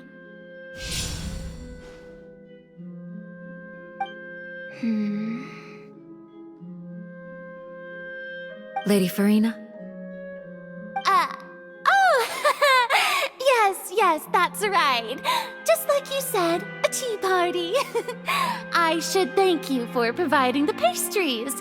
They look delectable. To make this tea party even more lively, I've invited someone else to join us today. It's a pleasure to meet you, Monsieur Neuvillette. I was born in Fontaine, so naturally, there's no need to introduce the nation's revered Iudex to me. Hello. The pleasure is also mine. First, I would like to thank the two of you. I'm often away on business outside of Fontaine, and I'm told that the children of the House of the Hearth have been well taken care of by you. Oh, I'm not referring to when my children, Linny and Lynette, were falsely accused by you. Please don't misunderstand. The children of the House of the Hearth are often misunderstood, perhaps due to the reputation of the Fatui. There's no getting around that. All I meant to say is that Fontaine has been stable in recent years. The people are well off and the children lead happy, fulfilled lives. That is something truly worth cherishing, and no one wishes to disrupt such peace. Now then, you have come regarding the matter of Child, correct? Well, yes. It appears the ever-busy Iudex Neuvillette doesn't wish to waste time with diplomatic pleasantries, and hopes that we can get straight to the point of our talk. Yes, as you surmised, understanding Child's situation is indeed one of the goals of this trip. As we are both diplomats from Snezhnaya, as well as Fatui Harbingers, Child and I have always been colleagues. Were anything to happen in Fontaine, each of us would serve as the other's attorney to resolve the issue. So now, in my capacity as his attorney, I request that Child be turned over to Snezhnaya. We have a responsibility to cooperate with Fontaine and resolve what has happened to him together. The rules governing attorneys only apply before a trial has concluded. Since a verdict has already been rendered, we see the case as settled. I apologize for being unable to grant your request. An outright refusal. Very well. I respect all the rules of Fontaine's courts, just as I respect you as Chief Justice. Okay, why don't we back up a step? You don't need to transfer Child to us. I only request to enter the Fortress of Meripede to see Child and confirm his condition. It's not like you couldn't even manage to fulfill a simple request like that. Right, Miss Farina? About that. The Fortress of Meripede has always been completely autonomous. Even we have no authority to interfere there, and diplomatic issues do not suffice as an excuse. However, if you absolutely must confirm the situation of the Harbinger, I have a proposal. The knave showed up already? Well, Linny did say that Father will be returning. We didn't even know that Linny was from the House of the Hearth at the time, so we kinda overlooked that information. Yes, thank you for your kind advice. I'm well aware of the situation. I also noticed that Lady Farina acts a little odd and unnatural whenever I bring up matters related to the knave. Could the knave be threatening Lady... If that were the case, then why wouldn't Lady Farina inform me? And what means could the knave possibly have to twist the arm of an Archon? So maybe that's not very likely. Even though Farina can act a little weird at times, she's still an... In reality, this problem is even more thorny than it appears. According to reports from the Fortress of Meripede, Child recently disappeared under mysterious circumstances. The details are still unclear. We cannot rule out an escape, but there have also been no reports of him outside of the Fortress of Meripede. Special guards oversee the fortress, and its internal... I was only willing to share this information with you because you are friends of Child. So this is what you wanted to see us about? Yes. I would like you to go to the Fortress of Meripede and investigate Child's disappearance. This was my proposal during our meeting with the knave. Rather than allowing her to intervene, the knave did not seem satisfied by my proposal, but she still agreed to go along with it for the time being. Her words were, "We will talk more once we have that report." So that means we bought ourselves some time! Firstly, you're already acquainted with Child. Your eyes may discern relevant details there that others would miss. And secondly, is the consideration of the unique nature... Isn't it just Fontaine's prison? I would not define it so crudely. The Fortress of Meripede is not affiliated with the court system of Fontaine on paper. It has always existed as an autonomous entity. Early in Fontaine's history, criminals were punished with exile, not imprisonment. Even today, sentences against convicted criminals still include exile, just as before. The Fortress of Meripede may seem like a prison, But it should in fact be regarded as a gathering place for exiles. All we do is dispatch guards to keep watch and help maintain security. But we have no right to get involved. Although I do have a personal relationship with the administrator there. Oh, Paimon gets it now. That's why you need us to conduct our own investigation. Correct. I will arrange false charges against you so that you may secretly investigate inside the fortress during your detention. This will save us a lot of unnecessary trouble. So, are you two willing to accept my proposal? Yeah, no matter how you look at it, it seems we're the best choice. Alright, we hereby accept this difficult task. Reluctantly.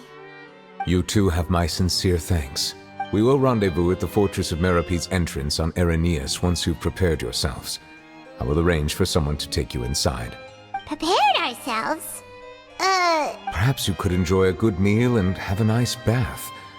I'm afraid that living conditions inside the fortress are nothing like those on the outside. Oh, right! Even though we'll be there on trumped-up charge... On second thought, is it too late to back out?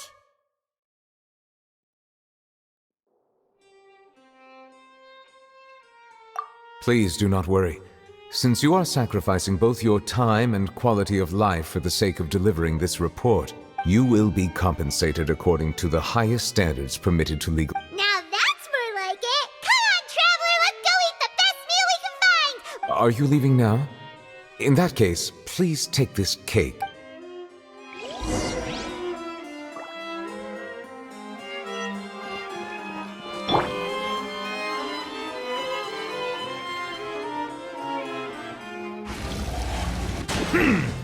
Bow your head.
Was pretty good.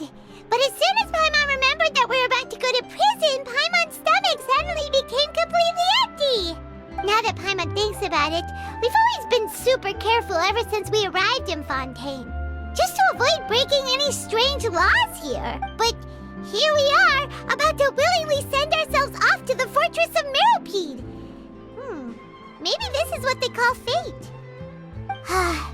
Let's just try our best to investigate everything quickly once we get there. Paimon doesn't want to stay in prison too long.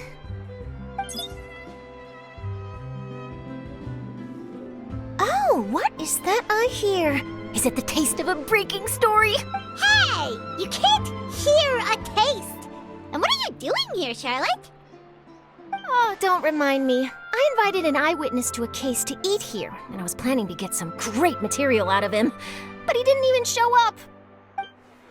Calm down, calm down. This is nothing new. As a journalist, you should be used to this by now. As long as you can score some juicy tidbits from the Traveler, you might still be able to recover the cost of the meal. You know we can still hear you, Charlotte. Never mind. It's nothing. I just heard you mention the Fortress of Meropede. You didn't commit a crime, did you? Please tell me all about it. No way! We would never! We're just going there to... Oh no, Paimon almost forgot that Neuvillette told us to keep it a secret!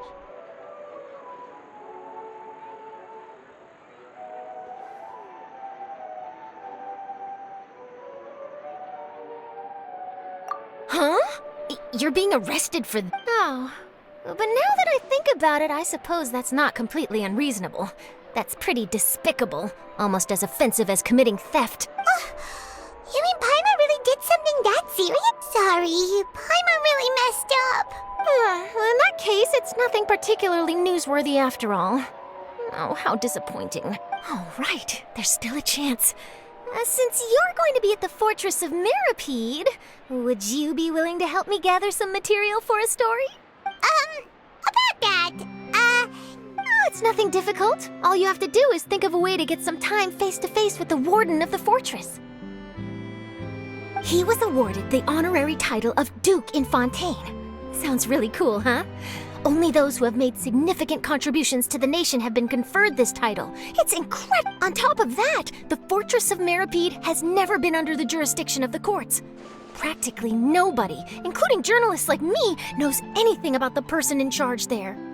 Oh, if I could write an exclusive article about him, I bet it would sell a boatload of papers.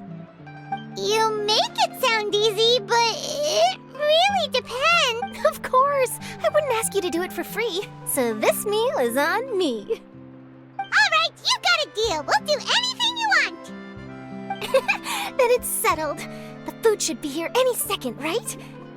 Huh? Wait, just how much did you order?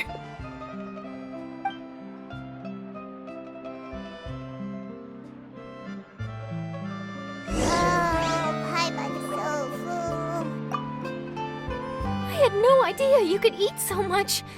That didn't go according to plan. Please, please, don't forget about the material for my news article.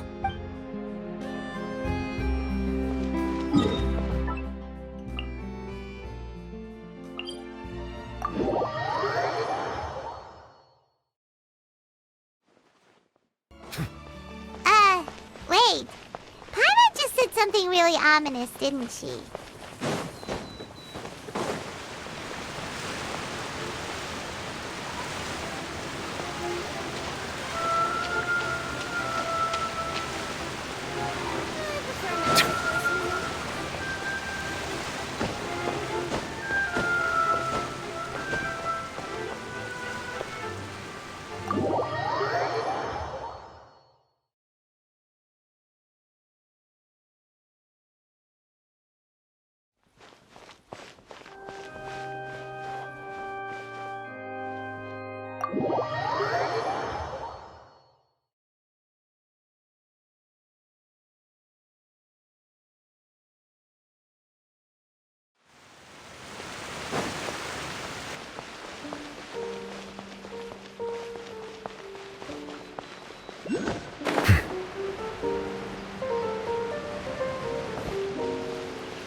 Silence!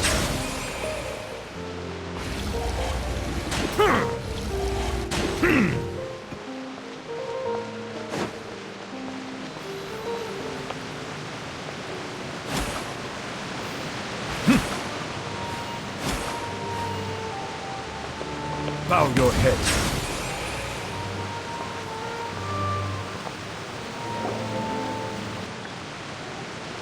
All right, Neuvillette, we're ready.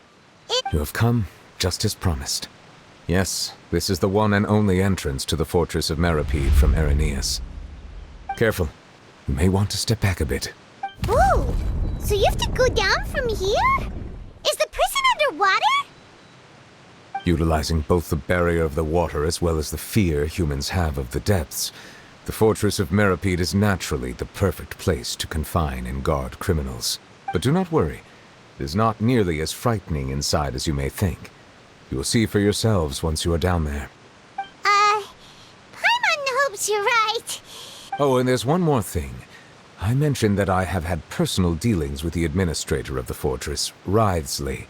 He's a very shrewd fellow. Yeah, we heard about him too. He's that Duke, right? Correct. He is the highest-ranking manager of the underwater prison.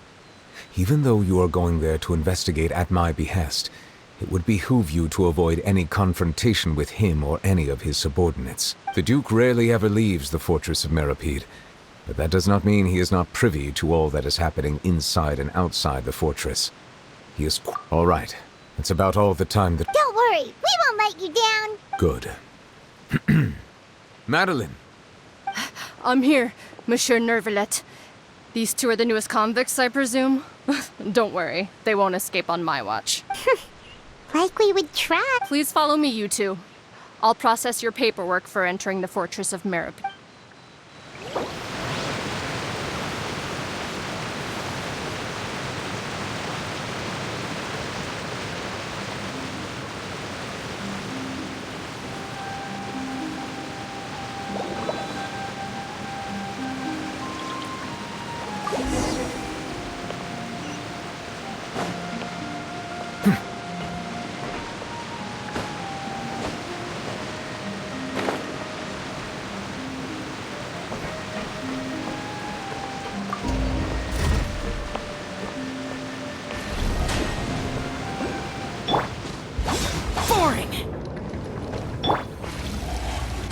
Are we already underwater now?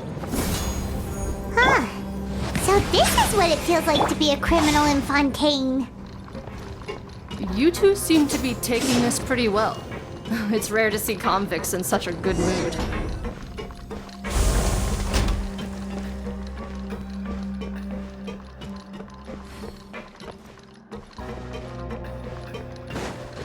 Boring!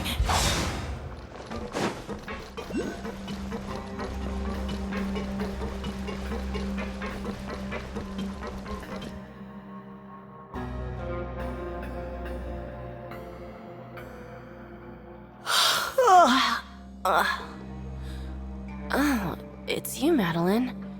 Why'd they make you make the trip down here today? Monsieur Nervalet personally requested I escort these two convicts. I suppose he was concerned others might not be up to the task. Well now, aren't you the lucky one? Must be nice to be on good terms with the big shots like the Chief Justice. The only people I get to see every day are the new inmates. Well, have you tried service with a smile? Who knows, it might help your professional reputation. Yeah, right. As if. And even if I did smile at them, the convicts would probably just think that I'm some freak getting some kind of twisted enjoyment from their pain. Oh, she's got a point. Well, I've finished transferring you. You two will register here, and Marette will guide you through the remaining Yep. I'll take it from here. You head on back to that bright and sunny world above. Okay, let me see. You are the Traveler and Paimon, correct? That would be us! Let me confirm your charges and sentence. Let's see. You two eating a cake specially prepared for the Archon by a Snezhnayan envoy without the Archon's permission, thereby incapacitating the political center of Fontaine for a brief period. Sentence: 45 days? Huh? Wait, you mean the cake that... Just looking at the charges, it seems you two are capable of causing some serious trouble. And considering how fond Lady Furina is of sweets, this crime is tantamount to trying to assassinate the Hydro Archon herself. Now I've seen everything. Anyway, we still need to finish processing you before you can enter the Fortress of Meripede. Please stand in front of the board over there. I'll take your mugshots with my camera. Oh, all right! But be...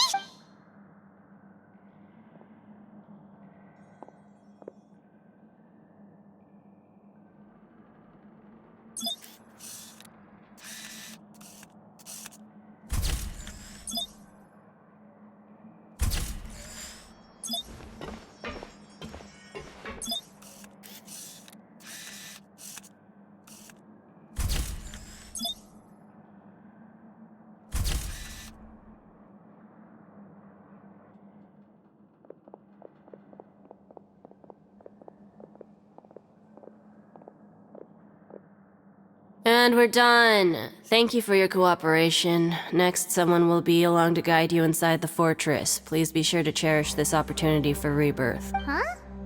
Rebirth? Isn't that a little much? You two are the new inmates, right? Follow me. Oh, okay! Save it. Not like I'll remember your names. Move it.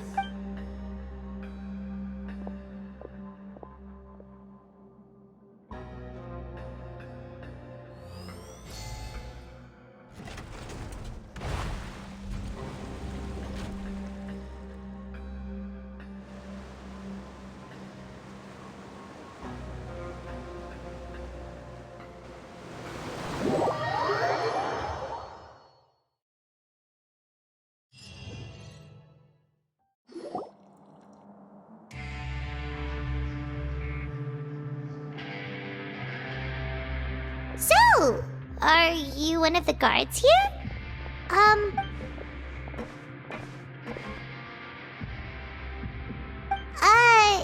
Why should I tell you anything? What's in it for me? This is exactly why I can't stand new fish. I wouldn't even be doing this if it weren't for the credit coupons. Credit coupons? Alright, seeing as you're not the annoying kind that's getting dragged in here crying and blubbering, I guess I can tell you a few things. Mora means nothing here. Here, we use credit coupons. Coupons can get you almost anything in the Fortress of Meripede. Desires? Fulfilled. You want power? No problem. Coupons can even change fate itself. So, credit coupons are a currency that can only be used here? It's not as simple as that. Like Moret said, everyone gets a chance at rebirth. No matter how much money or power you had before, it means nothing once you set foot inside the Fortress of Meripede.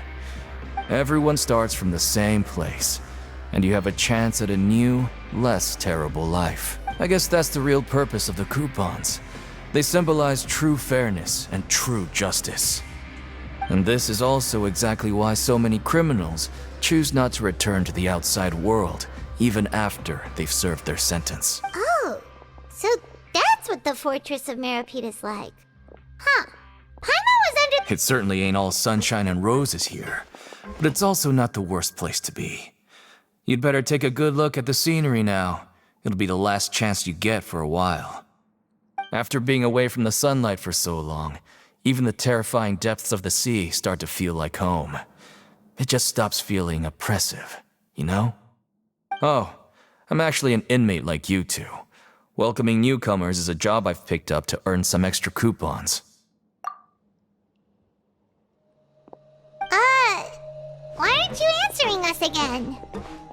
I've told you enough for free. Any more info is gonna cost you. So all you care about is Mora!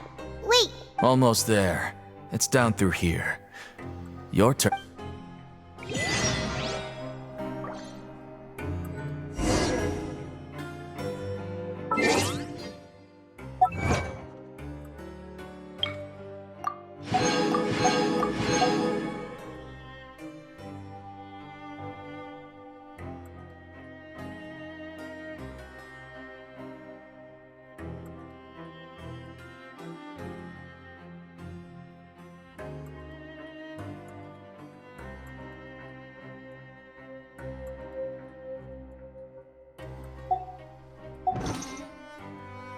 Damned will sooner die again than lay a hand on me.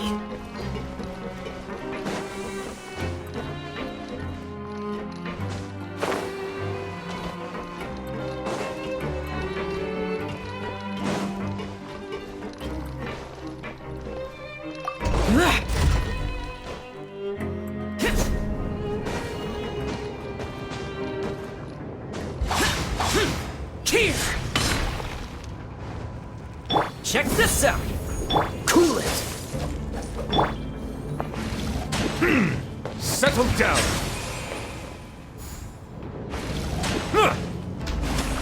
so we're going even deeper now? Just how deep down are we? It's like a metaphor for your previous life, isn't it? Our lives weren't that bad.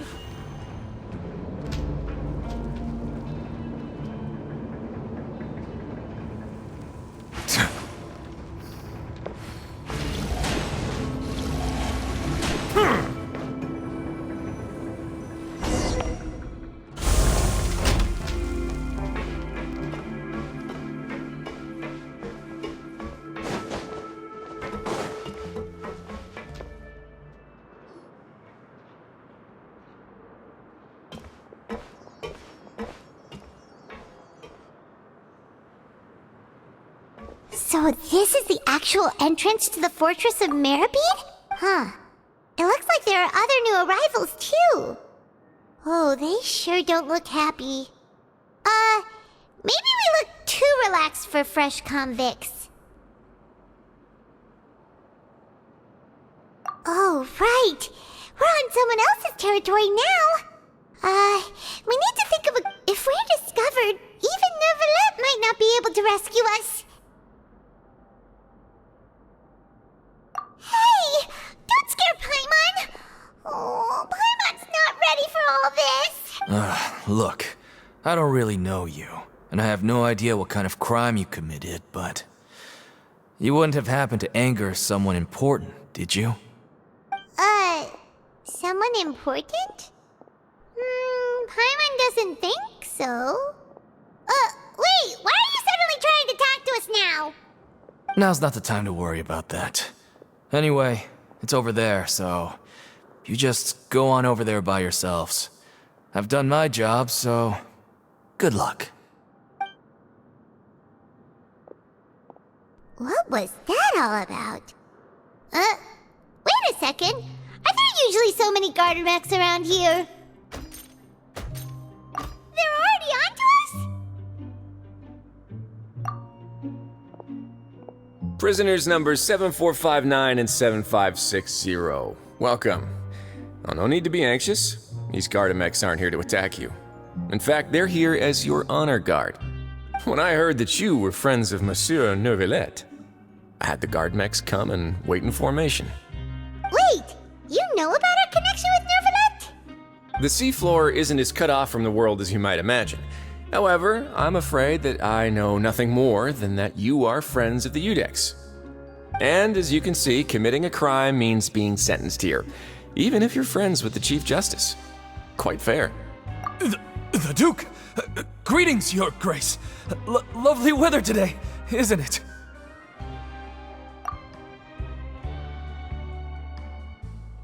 Oh, greetings, my good fellow.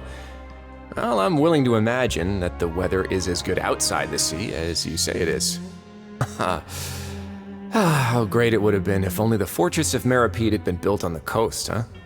It would have been so convenient to enjoy a nice chat in the sunshine. My profuse apologies. I just got... So this is the Duke. He sure looks a lot younger than Paimon imagined. The Traveler and Paimon, correct? Mr. Deacon here was responsible for your welcome.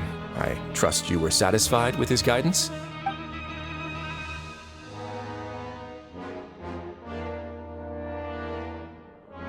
Outstanding! Well, Deacon, I recall we discussed fate during our last work meeting, I believe that fate will reward all those who take every aspect of their work in life seriously. When you return to your bunk, you'll find the guards have issued some extra credit coupons to you. Oh, thank you. Thank you, Your Grace. Oh, and you too. I can't believe you gave me such praise. If you need anything in the future, anything, please, come find me anytime. No credit coupons necessary. Well, I believe that concludes the introductions. We've already taken enough time here. Deacon, if you would. Yes, Your Grace. I'll take my leave now.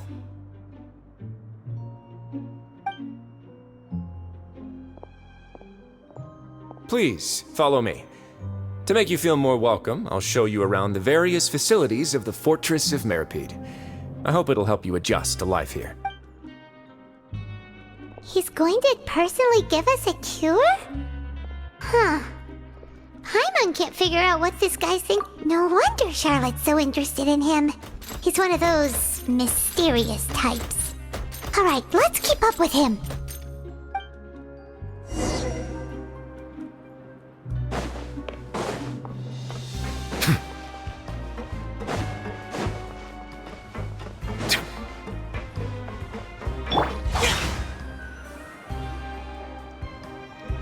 There's no need to be so reserved.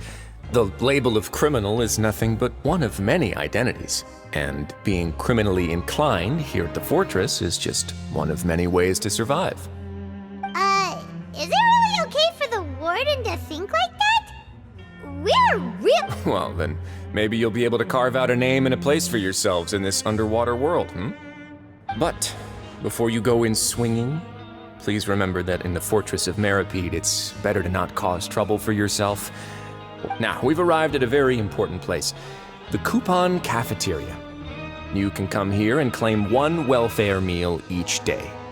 Welfare meal? You mean it doesn't cost anything? That's right. Criminals are essential to Fortress operations, so we must guarantee that they at least have the basic means to survive. But that's not how it was. Back in the day, it cost you credit coupons just to get a cup of water here. For fish like you who just arrived with nothing, you'd have to go to work hungry until you earned enough coupons to eat. It was only after His Grace became the administrator that we got the free meal rule. Now everyone gets a square meal every day, even no-good slackers who've never picked up a wrench in their whole lives. Nobody... In the Fortress of Meripede, credit coupons are the only currency, and everything must be purchased. In some sense, you could say using the coupons is a form of trade. But trade is always conducted by people. So if nobody could even afford a meal, then the whole fortress would be up in arms. And that would only make things more difficult for me. So, rather than saying that we're giving everyone a free meal here, you should say that everyone's hard work has improved the living conditions in the Fortress of Meripede. Your Grace's reasoning is correct, but what I said is also... Whatever the case, hard work is rewarded here. You'd be hard-pressed to find anywhere else. Right! Paimon sees your point. By that logic, this place... Oh, wait, no. We shouldn't drop our guard so quickly. But it seems the inmates really respect the Duke because of his attitude, right? We should still try to verify the truth with our own eyes. Let's continue this way.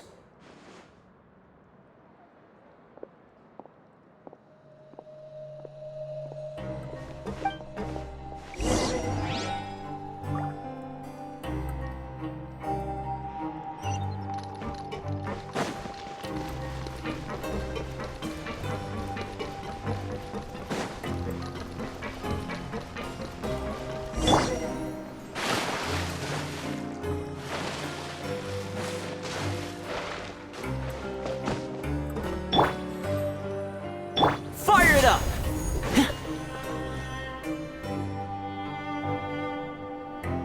This place is known as the Pancration Ring. Sometimes we have criminals who have more energy than they know what to do with. Their daily work alone isn't enough of an outlet for them. So, instead of leaving them to their own devices, we've provided them with this dedicated venue. This way, nobody will get involved unless they want to be. Pancration matches? And you can earn extra coupons? Oh, what do you... But I must warn you that your sentence will be extended if you fail to restrain yourself and end up seriously injuring or killing your opponent. So, did you set this place up too? No, actually. I just granted approval for the organizer to use this area to build the ring, and I collect a portion of the proceeds in return. Of course, the fees are also quite useful. Oh. Do you mind if we ask... Sure. Ensuring personal safety, maintaining the arena, and resolving any conflicts that arise. Why? Are you interested in how to manage a pancration ring? Oh, no. Paimon was just wondering if that's how you paid for everyone's welfare meal. A reasonable guess. I see you have a talent for entrepreneurship. Oh, you hear that? Paimon has a talent! So we can start a business here? That is something you can discuss between yourselves later. Let's move on for now.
I'll go ahead.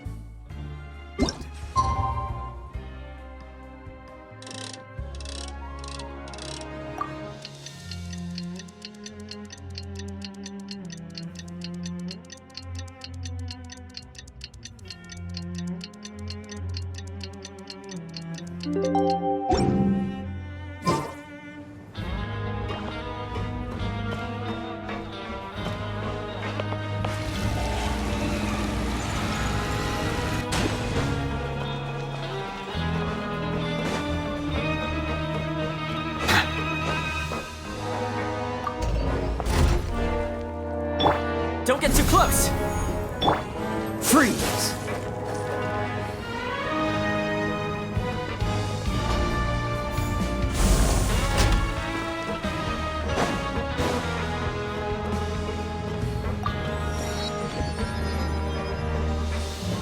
What's the hurry?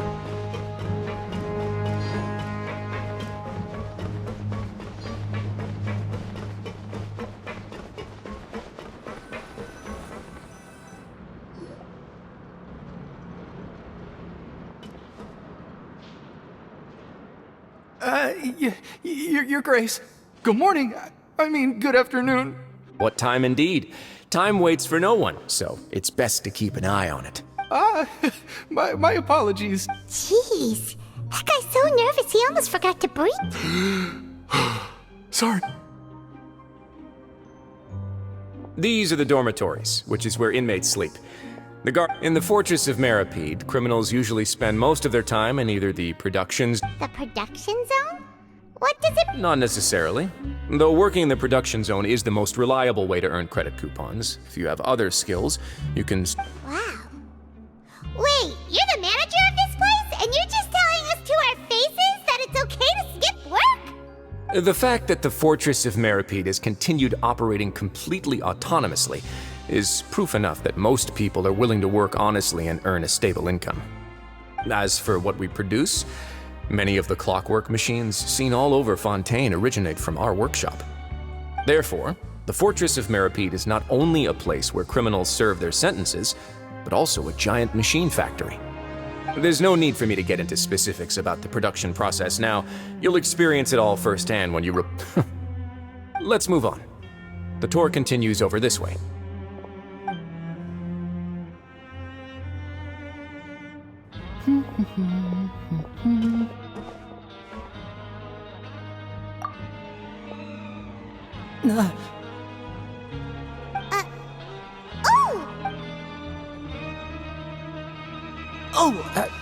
You really scared me there. I didn't expect to see you here, Your Grace. I thought maybe I was so tired from work that I was starting to see things. The only thing you should be seeing is the work in front of you. Stay focused and keep up the pace. Oh? Is some... It's nothing. Paimon's just worried about how hard we'll have to...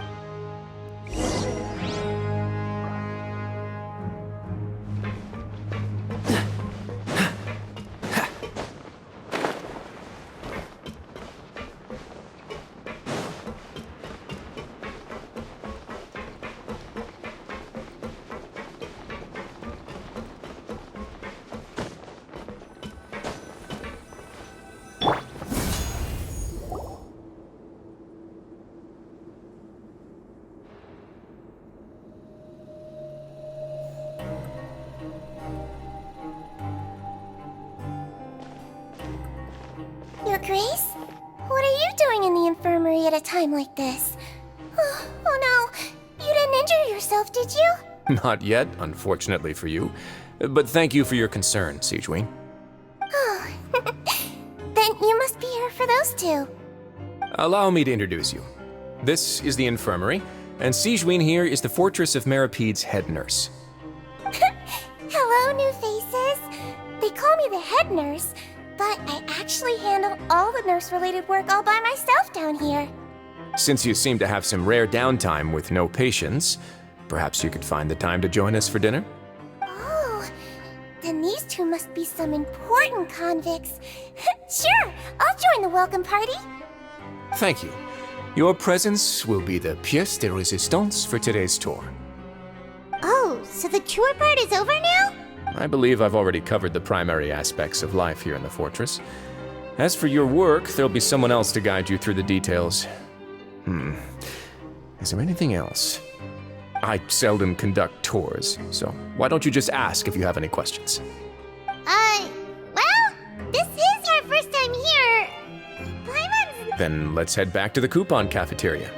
Maybe a meal will help you think up some questions. You should at least try to be excited. Our free meals are actually pretty good here.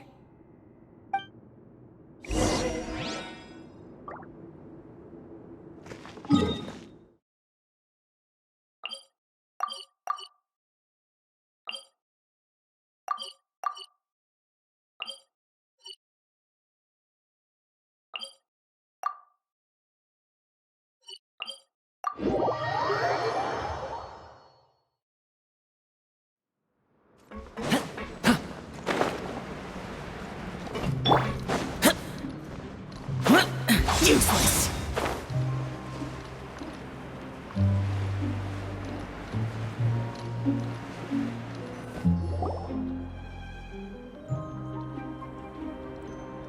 What do you think of the food? Does it meet your expectations? Wow, it looks delicious! Neuvillette made it sound like living conditions in the Fortress of Meropide wasn't very good. Who would have guessed that criminals get to eat tasty food like this every day? Oh, isn't that the... It actually has nothing to do with luck in this case. I had a word with Walsey, so you didn't have to draw lots like everyone else. Oh, you mean the meals are random? Yes, what you get to eat depends completely on your luck.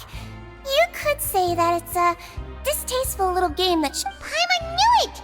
If criminals got to eat tasty food like this every meal, the crime rate in Fontaine would skyrocket for sure! Excuse me, did I hear you mention Neuvillette just now?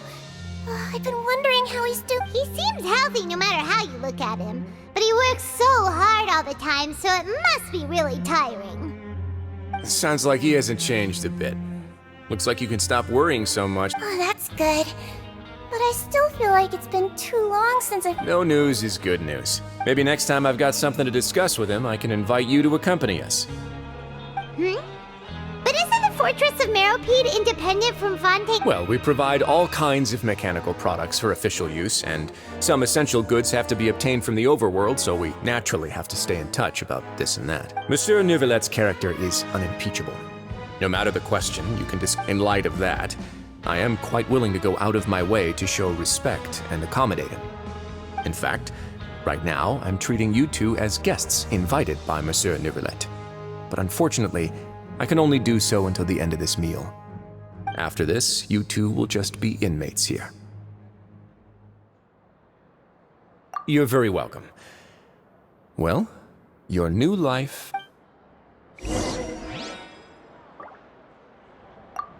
Are you finished eating? Then I recommend that you return to the dormitories and rest. Perhaps you were hoping to ask for some special privileges? Sorry, you'll have to use credit coupons like everyone else. It's not as comfy here as you might imagine.